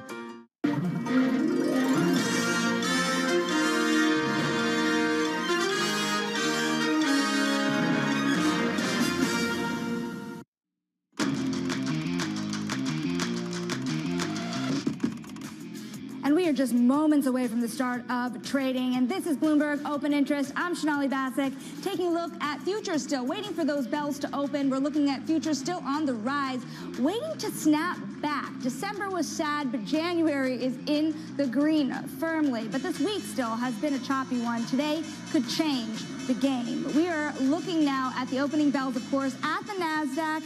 A lot of excitement over there, and of course at the NYSE as well as at the NASDAQ. I'm sorry, this is the NASDAQ. That is the NYSE. Waiting for those opening bells to get started. Of course, ending on what has been a very volatile week. Let's look at markets now as they open up. As we've been saying, the S&P 500 now up 0.5%. This would bring you into green territory for the week if we continue those gains throughout the day. The NASDAQ 100 up even more, 0.7%. As we've been talking about, the DeepSeek moment was just Monday. Big tech now coming back to life. Russell 2000 was negative pre-market. You were looking at it also trying to come back into the green. Let's also flip under the hood here. Let's look at some stocks to watch as well, because this was the start, really, of a big energy earnings in addition to big tech. Chevron had raised dividends by 5%, but had profit underperforming expectations last quarter. The company will lower capital spending this year for the first time since the pandemic. You're watching Chevron shares down more than 2% as the market opens. ExxonMobil still up 0.6%, reporting strong production and beat estimates. But we're going to go back to big tech. We're going to go to Romain for that. We have to go back to big tech. A big part of the reason why you're seeing the NASDAQ higher is because of, well, yeah, no, Intel actually opened higher here, and as I turn around now, flipping into the red. But keep an eye on the tech stocks, a better than feared revenue coming out of the big chip maker here. Now, their guidance going forward, that was somewhat tepid, and of course, no real guidance here on the CEO situation. Those two co-interim CEOs still taking it slow. Meanwhile, Apple trying to give a big boost to this market. Greater China revenue in the most recent quarter did fall, down about 11% in the most recent quarter as the iPhone continues to lose market share. But the services division, that grew 14% worldwide, and a promising revenue outlook for the current quarter. A big part of the reason why you're seeing Apple up 3.5% on the day, and a big part of the reason why you're seeing it about to post potentially its best week in months. Let's bring in Caroline Hyde, the co-host of Bloomberg Technology. I'm familiar with her. You take a look at Apple, Caroline. You take a look at that report that we got out of last night. I thought the shares would be down. Why are they up? Tim Cook did a very good job at talking up the opportunity remain of Apple Intelligence, the opportunity to have private servers, silicon integrated, so you get a more private AI experience. And that's what's being thought of as underappreciated by some of the analysts. I also thought the CFO, new to the job, of course, he's a long-time executive at Apple, but recently took on the helm in January of the CFO role, talking up about the next fiscal quarter.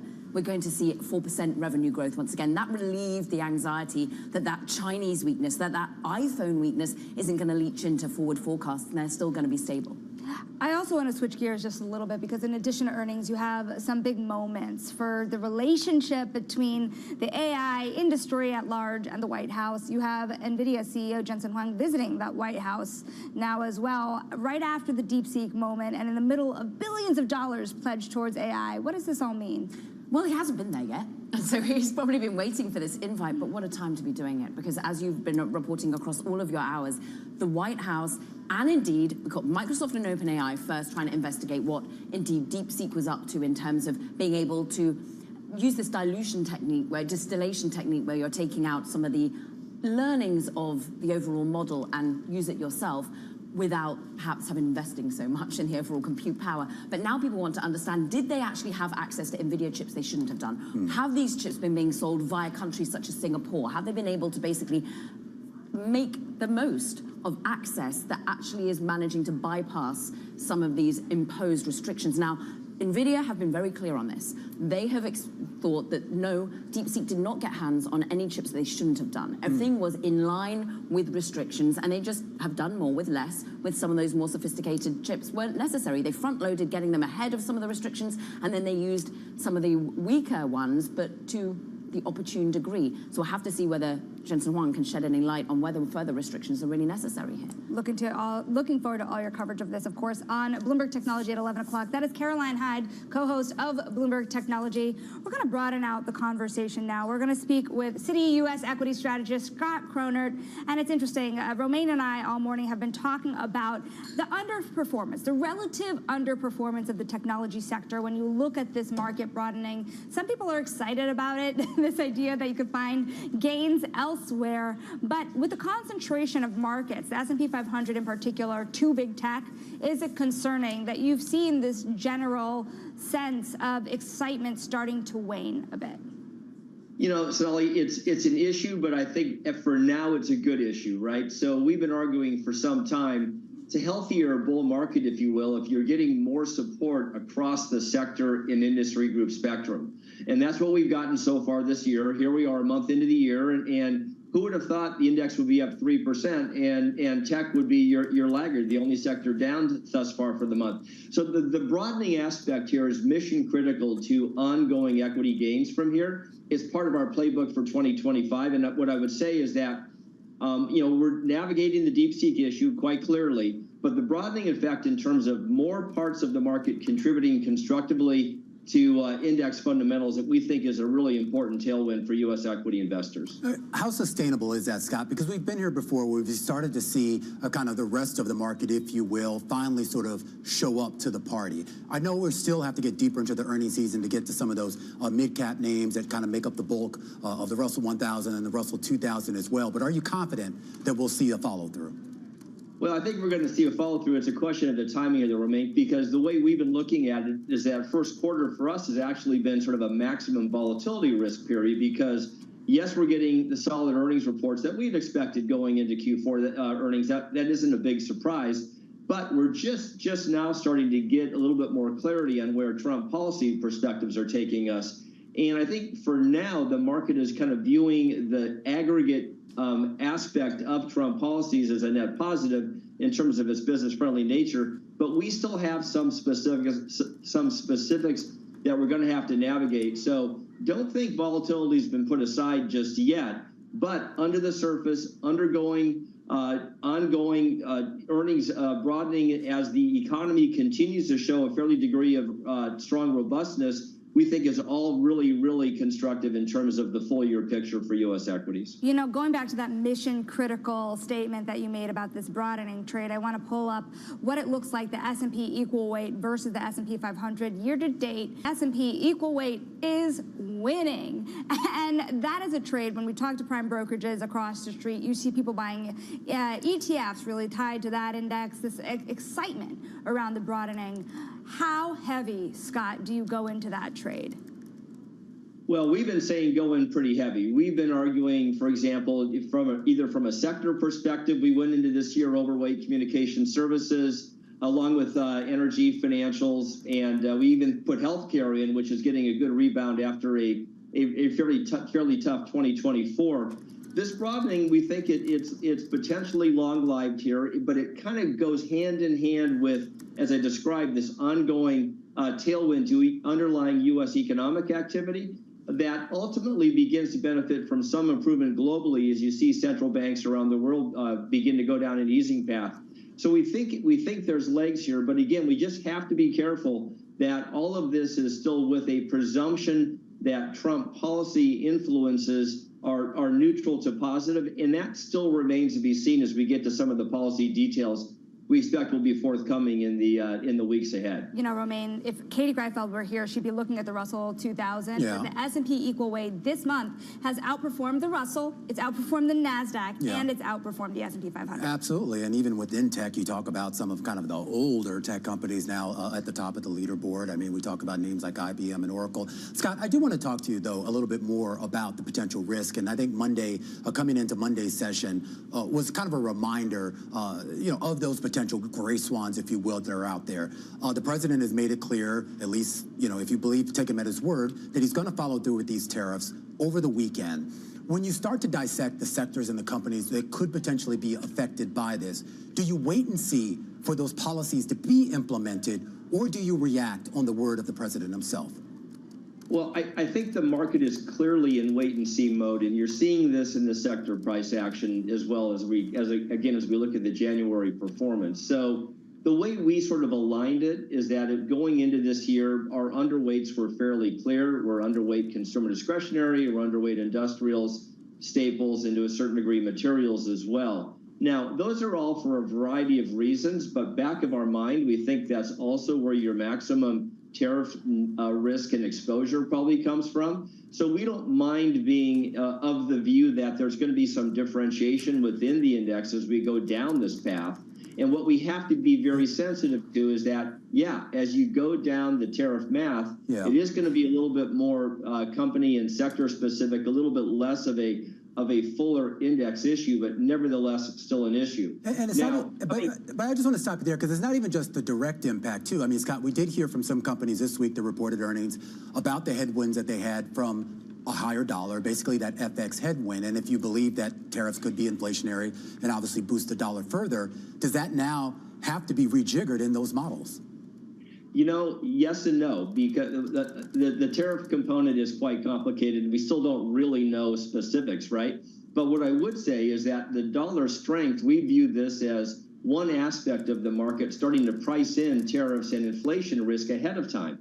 So a lot of what's happening here in terms of how do you position for some of these Trump policy effects, what we're suggesting is in U.S. equities, it's very hard to get really dialed in terms of where the focus is going to go. But from a macro perspective, you can certainly go down the dollar path as a very clear, distinct way of expressing this hedging view, if you will. So we have to be careful. There's lots of moving parts still to be played out here. So we just want to be mindful that the fundamental story as we go into the Q4 reporting period is pretty solid. It is going down into small mid cap, which has been a call of ours going into this year, but it's a little bit tricky to say that we're in the clear yet. We still have to get a little bit further down more specifics of this policy path, I think, to kind of really wave that coast as clear flag. We've been arguing as we get towards mid-year, but for now, I think what we'll take is the constructive setup we're seeing from this broadening earnings picture. It's a big deal. It's very healthy for the markets. We think it's poised to continue. Scott, thank you so much for joining us today to end off this week and the month, the first month of trading. That is Citigroup's Scott Gronert. Now, I want to bring you some breaking news as well, because big talent over at JP Morgan, Jason Sippel, is leaving the firm. You have Pranav Thakur, who is going to be named the sole head of Wall Street's biggest trading desk. These were two men that were elevated just a year ago when Troy Rohrbaugh was elevated to co-lead the entire commercial and investment bank.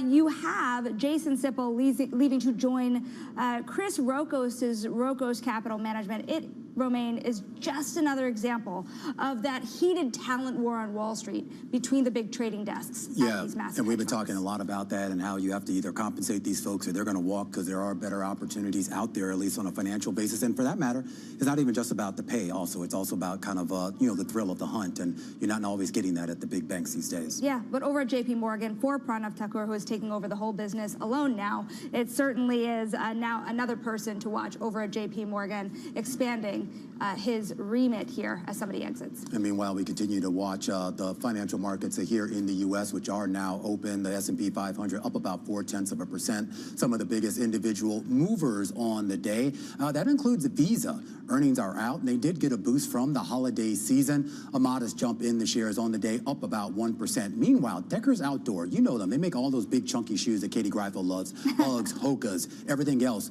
Weak annual sales outlook here, despite the fact that I finally got my first pair of Uggs this holiday season. And you might not know this, but she buys the Uggs or the Crocs. What is it she wears? The clunky shoes? Yeah. I wear the Boot Barn shoes. The Boot Barn. Well, apparently Boot Barn not doing all that great either. I've never set foot in a Boot Barn. I don't know if it's an actual barn or not, but a profit forecast that did disappoint investors. Seeing those shares moving down by 7% here on the day, that's setting up, I think it's going to be one of the worst days that we've seen for this company in quite some time. How many cowboy boots can you really buy? Is it cowboy boots? Oh, yeah. Oh, I didn't know you were a cowboy boot person. 9 pairs last I don't think I've ever seen you outside the office, so you're always just in your anchor person this is the dress. problem with the afternoon and the morning. Who knows what goes on outside of work?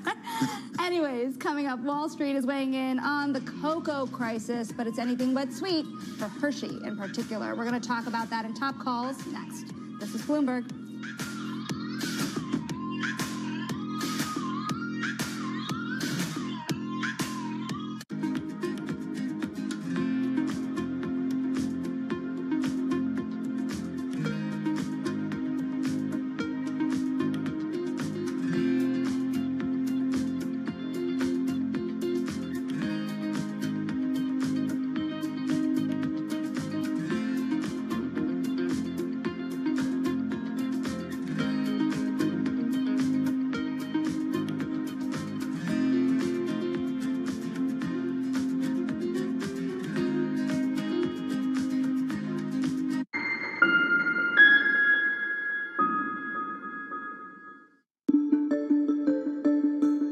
So a number of people, I think from Homeland Security and or the CIA or NSA, have gone to Capitol Hill and said that TikTok is a danger to our national security.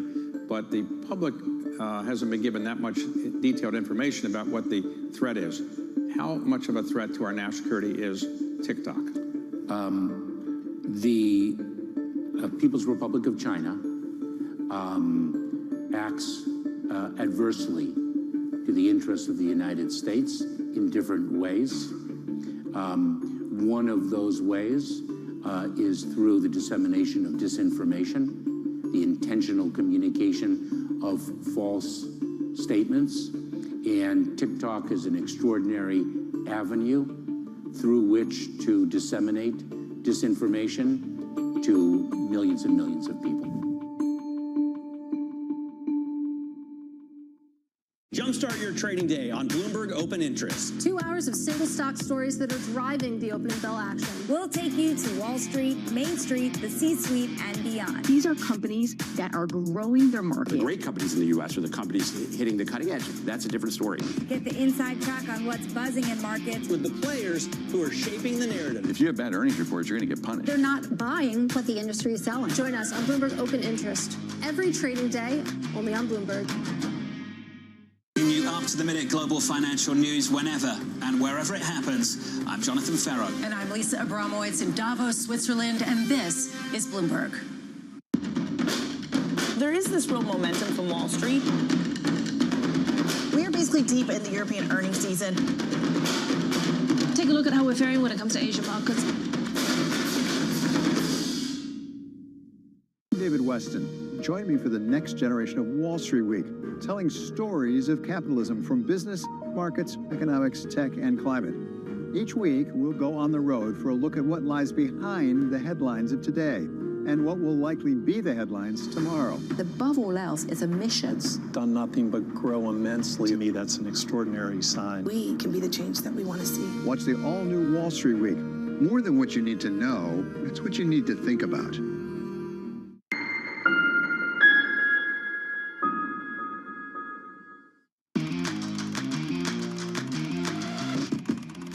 And it's time now for our top calls, some of the analyst action in focus this morning. And first up, Piper Sandler is downgrading Hershey to a sell. The analyst says higher cocoa costs will last longer than initially anticipated, and it will pressure profits, especially next year.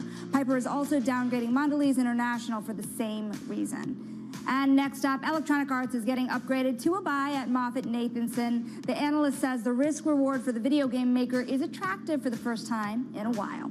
And finally, UPS, no longer a buy at Baird. The firm is downgrading the shipping giant to neutral after it projected annual revenue that was well below expectations. UPS slashed its low-margin business with Amazon and told investors that a demand rebound just isn't going to happen this year.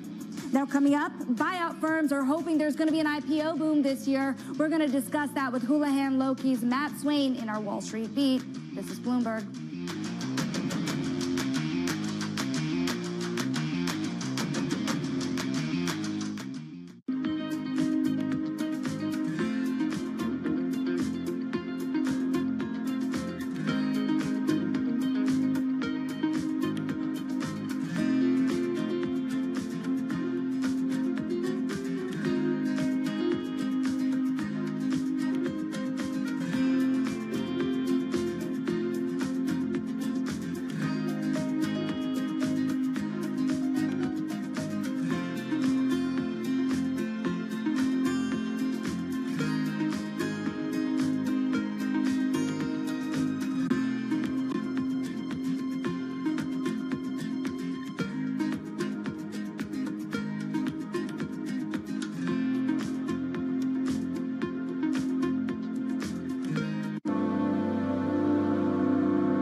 loves earnings. I know it's like your Super Bowl, right? I can't wait. It's like opening presents in the morning. All right, it will be exciting. Nobody covers earnings like Bloomberg. U.S. tech is influencing global markets. Technology is driving business across Europe. Companies in Asia are betting on tech. Asia is at the forefront of some of the world's biggest stories. I'm Chevrian in Tokyo. And I'm Heidi Stroud-Watts here in Sydney, where the trading day begins. We're here in the center of all the action to get you set up with the numbers, news, and knowledge you need for the day ahead. The demand is indeed recovering. We've been waiting for this moment. The opportunity of a century. Join us on Bloomberg The Asia Trade. Weekdays only on Bloomberg TV. Context changes everything. U.S. jobs numbers are released. Bloomberg has the report under surveillance with crucial data and expert analysis at terminal speed. Nobody covers Jobs Day like Bloomberg. And it's time now for the Wall Street Beat. Buyout firms have been holding on to assets that they need to sell or IPO, and the clock is ticking. Their own backers are waiting for a return on their investments. And to start 2025, equity capital markets have been fragile, and very few private equity-backed IPOs have actually come to the surface. Are they coming? Matt Swain, who is Houlihan Lokey's head of direct placements and secondaries, joins us now. And there's this problem underneath the surface. These private equity firms have been holding on to their assets until kind of the end of their hold period, to the point you see them taking out debt to try to give money back to investors. Why aren't they going public now? Are they too upset still with the prices they're getting on PE assets? Yeah, look, Shonali, over the last year, the exit environment obviously was not what we expected. That being said, as we enter 2025, we expect a tidal wave of deals. I think this is going to be driven by a couple of different factors. One of the factors is the fact that we have $500 billion sitting in dry powder that will either expire and have to go back to LPs or actually be deployed by private equity firms. My bet is it will be deployed. I also think you're going to see interest rates come down even slightly. That'll make debt cheaper, and ultimately you're going to see more IPOs based on that. Now, I'm not technically an IPO analyst by any means, and that is not necessarily my domain, but I do think you're going to see a series of deal making leading into this year. Now, I want to bring up also, just yesterday, you had Blackstone reporting their own results, and they said that they had the best deployment in 2.5 years. And next week, we're going to hear from the likes of Apollo and KKR. Ultimately, these large firms, are they indicative of what you're seeing across the industry? Because we are seeing kind of the big get bigger here. Yeah, it's a good question. What I would tell you is we are seeing a denominator effect with LPs. LPs are over-allocated to the public markets right now, and they need to find exposure through private equity. I think just from our directs market, the directs market hit a record $50 billion this past year. That's LPs trying to get exposure as quickly as possible to the private markets. And I think that's really a bellwether of what's going to go on throughout 2025. Do LPs have that cash, though? I mean, one of the big complaints that they've had is that they're still kind of locked in on the past deals. Where's that liquidity? Well, look, secondaries is really what's driving the liquidity for at least some of these investors. That's the reason it hit $160 billion. When I was on the show, I guess it was 3 or 4 months ago, I said we thought it might hit $150 billion. It blew past that. Yeah. I wouldn't be surprised, by the way, at least in Q1, if we see another record year or at least record quarter for the secondary market, and that's helping with exits. And I just want to explain, the secondaries are when the LPs are buying fund stakes. Gotcha. But is that indicative of a healthy market? When I see secondaries at a record high, I mean, I know it's great for you, but when I see it at a record high, and then you're saying that maybe potentially we could see another record, isn't that sort of indicative that there isn't necessarily an exit plan? Yeah, look, there's two driving factors. The first factor maybe not as healthy. That's private equity firms trying to hold on to their assets. The second factor is healthy. I would tell you the secondary market, which is really a private equity firm holding on to a continued interest, they're trying to do this more and more with their trophy assets. That is healthy. So I do think you have two counteracting factors there. You know, it's interesting because the debt markets have been so open this year, and I wonder if that's a good or a bad thing, because you expect more exit opportunity. You're seeing people buy things, fine, but you're not seeing them sell things and give that money back to investors. Yeah, look, I think you are going to see people sell things in 2025. The sponsor-backed new issuance market doubled actually last year. Now, most of this was done because of refinancings. It went from $150 billion to $300 billion in 2024. I think that will continue to increase. I actually think you are going to see more deals happen in 2025, and this route of lack of exits is going to be over. I am curious, too, about the idea of cross-border transactions. And I know this kind of gets a little bit in the weeds here, but we've spoken with a lot of folks. They were saying that one sort of path, at least prior to the new administration coming in, was the potential for cross-border deals. And given the rhetoric out of Washington, it doesn't seem like that's going to be an easy path at all. Look, I won't comment on the current administration or the politics of the current administration. That being said, I do think folks are in tune to what's coming out of Washington. They're hearing what people are saying. And from the direct's point of view, we are seeing more deals get done in the United States than cross-border.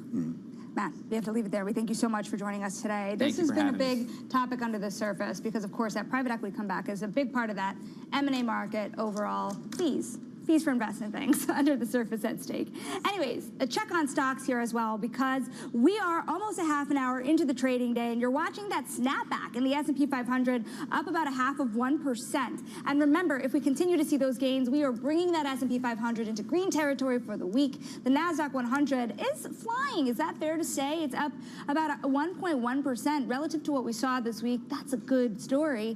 The NASDAQ 100, though, is really eclipsing the Russell 2000. Has had trouble today breaking into the green, but generally the Russell 2000 this week has done quite well as rates have really stabled at that 4.5% level on the 10-year. Yeah, I mean, tech stocks are doing their thing, but kind of interesting. You talk about the Russell being down. Look at all the energy names still lagging. So kind of the shakeout from what we saw with DeepSeek, a rebound in some of those tech names, particularly in the software space. But a lot of those energy infrastructure names still in the red.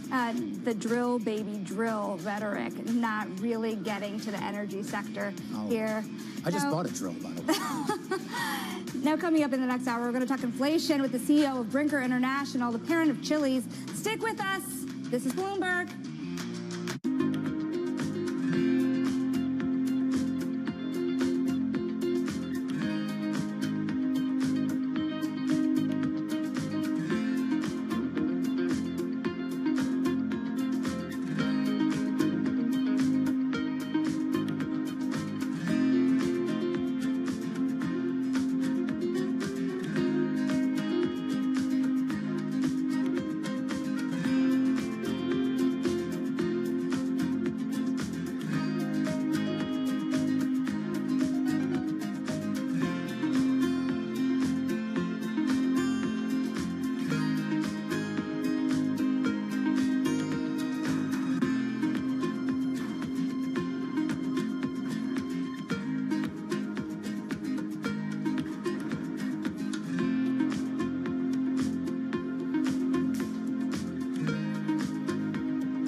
DraftKings hit a milestone in the second quarter of 2024.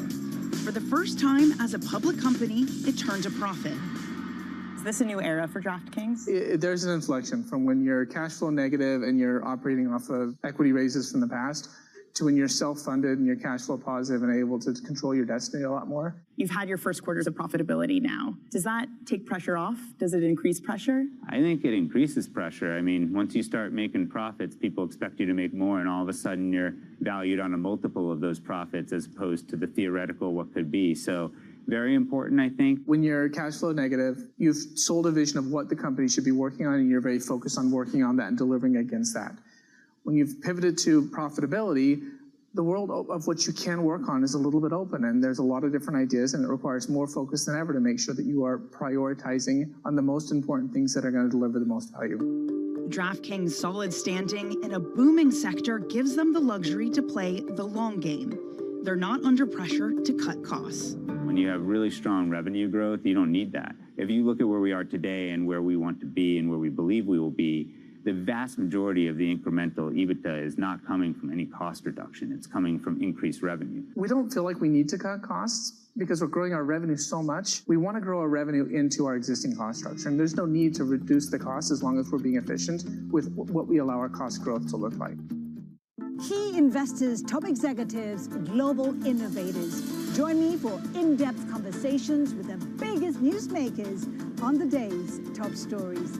Insight with Haslinda Anand, only on Bloomberg. Bringing you up to the minute economic news whenever and wherever it happens. I'm Jennifer Zabasaja in Luanda, Angola, and this is Bloomberg.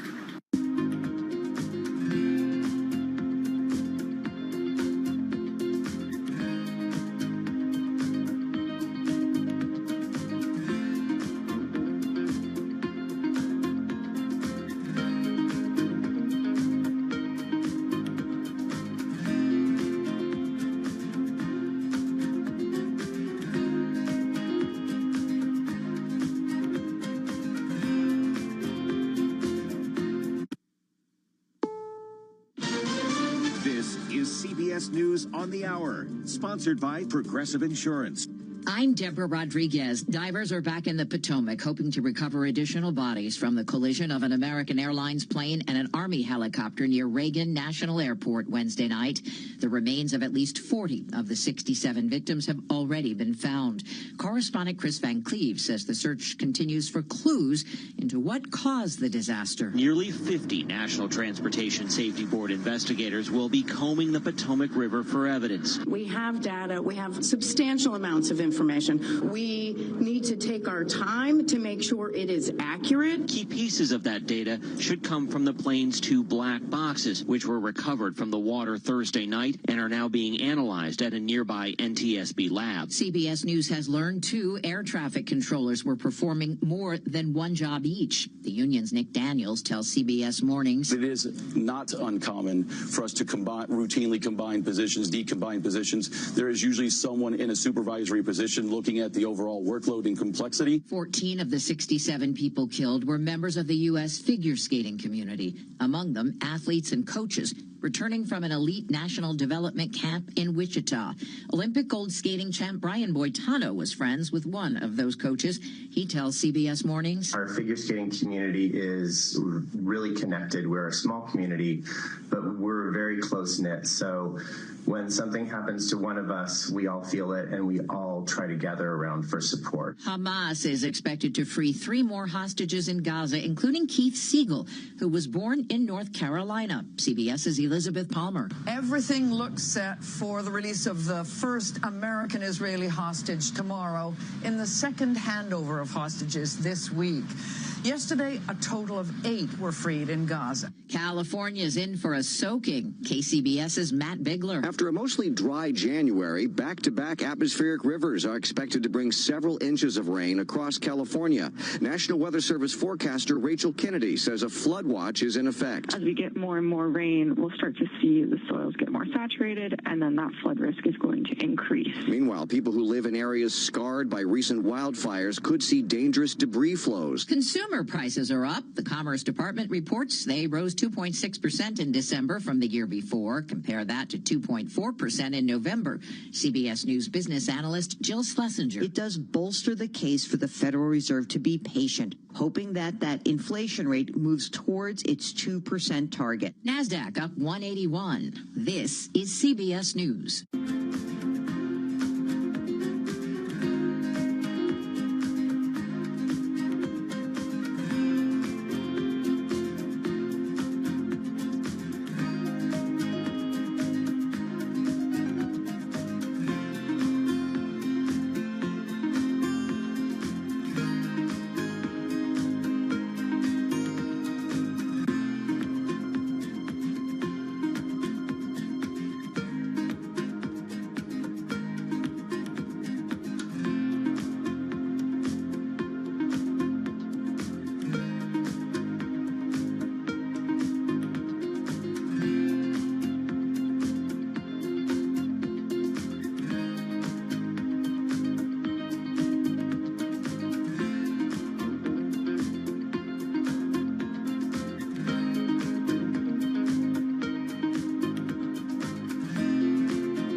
And the Ad Council. Fire Aid drummed up support for wildfire victims in Los Angeles last night. It was a star-studded event that brought together some old-school singers like Sting and Joni Mitchell, and a host of the newer musical superstars like Billie Eilish and Jelly Roll. Before the 5.5-hour concert even began, it already raised more than $60 million for those affected by the wildfires. Stacey Lynn, CBS News. The FDA has approved the first new class of pain medication in more than 20 years. Journavx is not an opioid, which comes with the danger of addiction. It works by intercepting pain signals before they reach the spinal cord, instead of acting directly on the brain. Deborah Rodriguez, CBS News. This is Bloomberg Intelligence with Alex Steele and Paul Sweeney. The real outperformance has been in U.S. corporate high yield. Are the companies lean enough? Have they trimmed all the fat? The semiconductor business is a really cyclical business. Breaking market headlines and corporate news from across the globe. Do investors like the M&A that we've seen? These are two big-time blue-chip companies. The window between the peak and cut changing super fast. Bloomberg Intelligence with Alex Steele and Paul Sweeney on Bloomberg Radio. Good Friday morning. Ooh, we made it a Friday from the Bloomberg Interactive Broker Studio in New York City. We are also streaming live on YouTube. So you can head over to youtube.com and search Bloomberg Podcast Live, and that's where you'll find us. Coming up in this hour, we're going to get the latest on the markets with Vince Signorelli, who does all that stuff for Bloomberg News. Anurag Rana, Bloomberg Intelligence, is going to join us to kind of wrap up those Apple earnings, stock trading a little bit higher today. Margie Patel, Senior Portfolio Manager at Allspring Global, figure out where she's allocating capital these days. And then, Alex, you interviewed the CEO of Chevron. We're going to bring some of that tape as well, right? You guys are talking about tariffs and all that kind of good stuff. Yeah, really interesting stuff and comments and insight that he had on tariffs from Mexico and Canada. Very good. You're the energy czar, so we'll have all that coming up in this hour. But right now, let's go to Lisa Mateo for a Bloomberg Business Flash. Lisa. You got it. We got stocks ending the week that started off actually pretty rough, to say the least, on a positive note. So right now we have the Nasdaq up more than 1%, 246 points. The Dow up, little change right now, up about 16. The S&P 500 up 0.5% or 35 points. But tech earnings played a part of it. We have shares of Apple up about 2%. Also in tech, you had word that NVIDIA CEO Jensen Huang is going to be meeting with President Trump today. We also had more economic data on top of everything else. The core PCE index came in right where the Fed expected, 2.8%. That's on a year-over-year basis, up 0.2% in December. And labor costs cooled last month to their slowest pace since 2021. Let's move over to the yield space. The two-year yield, 4.19%, down 1 basis point. The yield on the 10-year, 4.51%, and that is little changed. And the Bloomberg Dollar Spot Index right now, up about 0.3%. To oil now, shares of Exxon, they're down this morning, down nearly 2%. That's after it beat earnings estimates, but its shares are lower right now. Then we go to Chevron, its shares are lower down this morning. It raised dividends by 5% even after profit disappointed as crude prices shrink. But stay tuned for Alex's interview with its CEO. For on-demand news 24 hours a day, subscribe to Bloomberg News Now, wherever you get your podcasts. I'm Lisa Mateo. That is a Bloomberg Business Flash. Paul and Alex. Wow, thanks for all the teases, guys. Yay, I'm super pumped guys. about that. Okay, Alex Steele here alongside Paul Sweeney. And Lisa Mateo. So lots of different parts of the market happening. It's been quite a week. I mean, you just take a look at a 5-day, 6-day chart of the NASDAQ 100, and you can see some serious round tripping there. I want to get more insights now with Vincent Signorella, Bloomberg macro strategist. All right, Vince, what are you watching? Just a few things. Like you say, there's a lot going on. A key thing, I think, with the tech rally this morning is, as you just mentioned, the CEO of NVIDIA about to meet with, or will be meeting with Trump today. And I guess the markets are expecting Trump is going to bend the knee in some way, shape, or form and take away the curb or the potential for exports to China. I doubt that is going to happen. We're looking at gold making more record highs just as we speak at 28.15. Treasuries rallying on the back of Canadian notes. I think this is a little bit of a mixed message for U.S. notes. Canadian notes rallying with the anticipation of tariffs. You would expect a drop in exports, and exports for Canada to the U.S.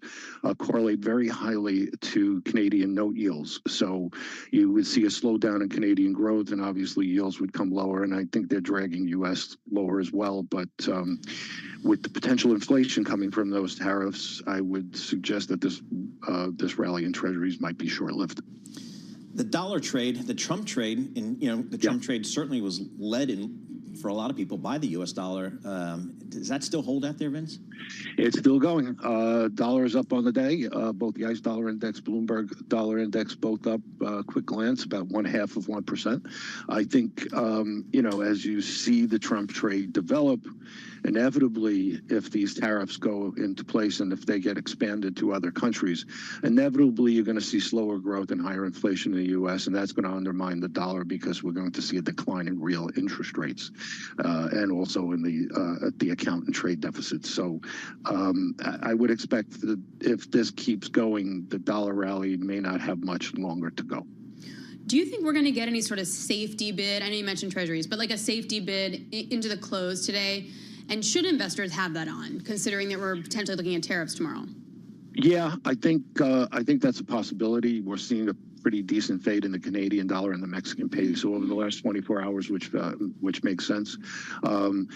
We're also at month end, so that might affect the dollar trade at the end of the day. But as we go on, I think I would wait to see what comes out of that conversation with Trump and the NVIDIA CEO. If he plays hardball, then I think you'll see that trade that you're talking about. All right, Vince, thanks so much. We appreciate it. Vince Signorella, Bloomberg macro strategist for Bloomberg News. Crazy story on the Bloomberg terminal talking about, you mentioned gold. Traders load U.S.-bound planes with gold and silver in tariff bet from London to New York.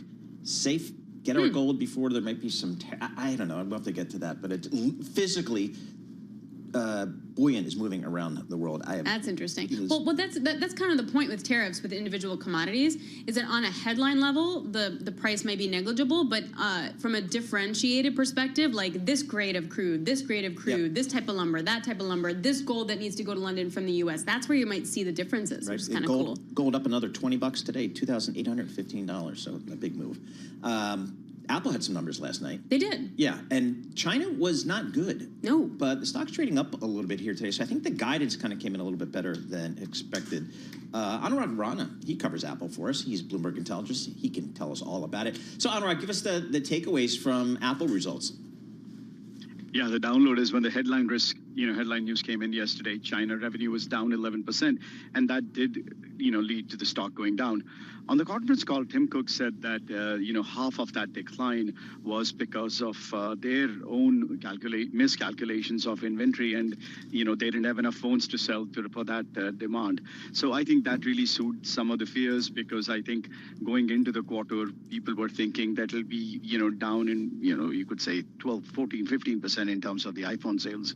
So I think that was one factor. And the second factor, as I said, was before, in terms of guidance, I think it came in slightly better than what people were expecting. So is this, what part of this is just Apple under-promising and over-delivering, but the facts are just still not great? Yeah, the facts are still not great. It's just a matter of expectations going into the quarter. When you contrast this with what happened with Microsoft, people had slightly higher expectations of cloud growth, and that stock fell after the earnings were. But at the same time, their cloud grew at 31%, revenue were up 12%. In the case of Apple, revenue was up only 4%. So, you could see a bit of a contrast there between the two big companies. Anurag, where do you think the street is today as it relates to that China risk narrative for Apple? Again, 20% of their revenue comes out of China. Pretty much all their stuff is either manufactured or made in China. So such an exposure there, like no other company maybe. How is the street getting comfortable with this pricing in? I think when you look at the sales side of it, I think that's the area where they're most uncomfortable with right now.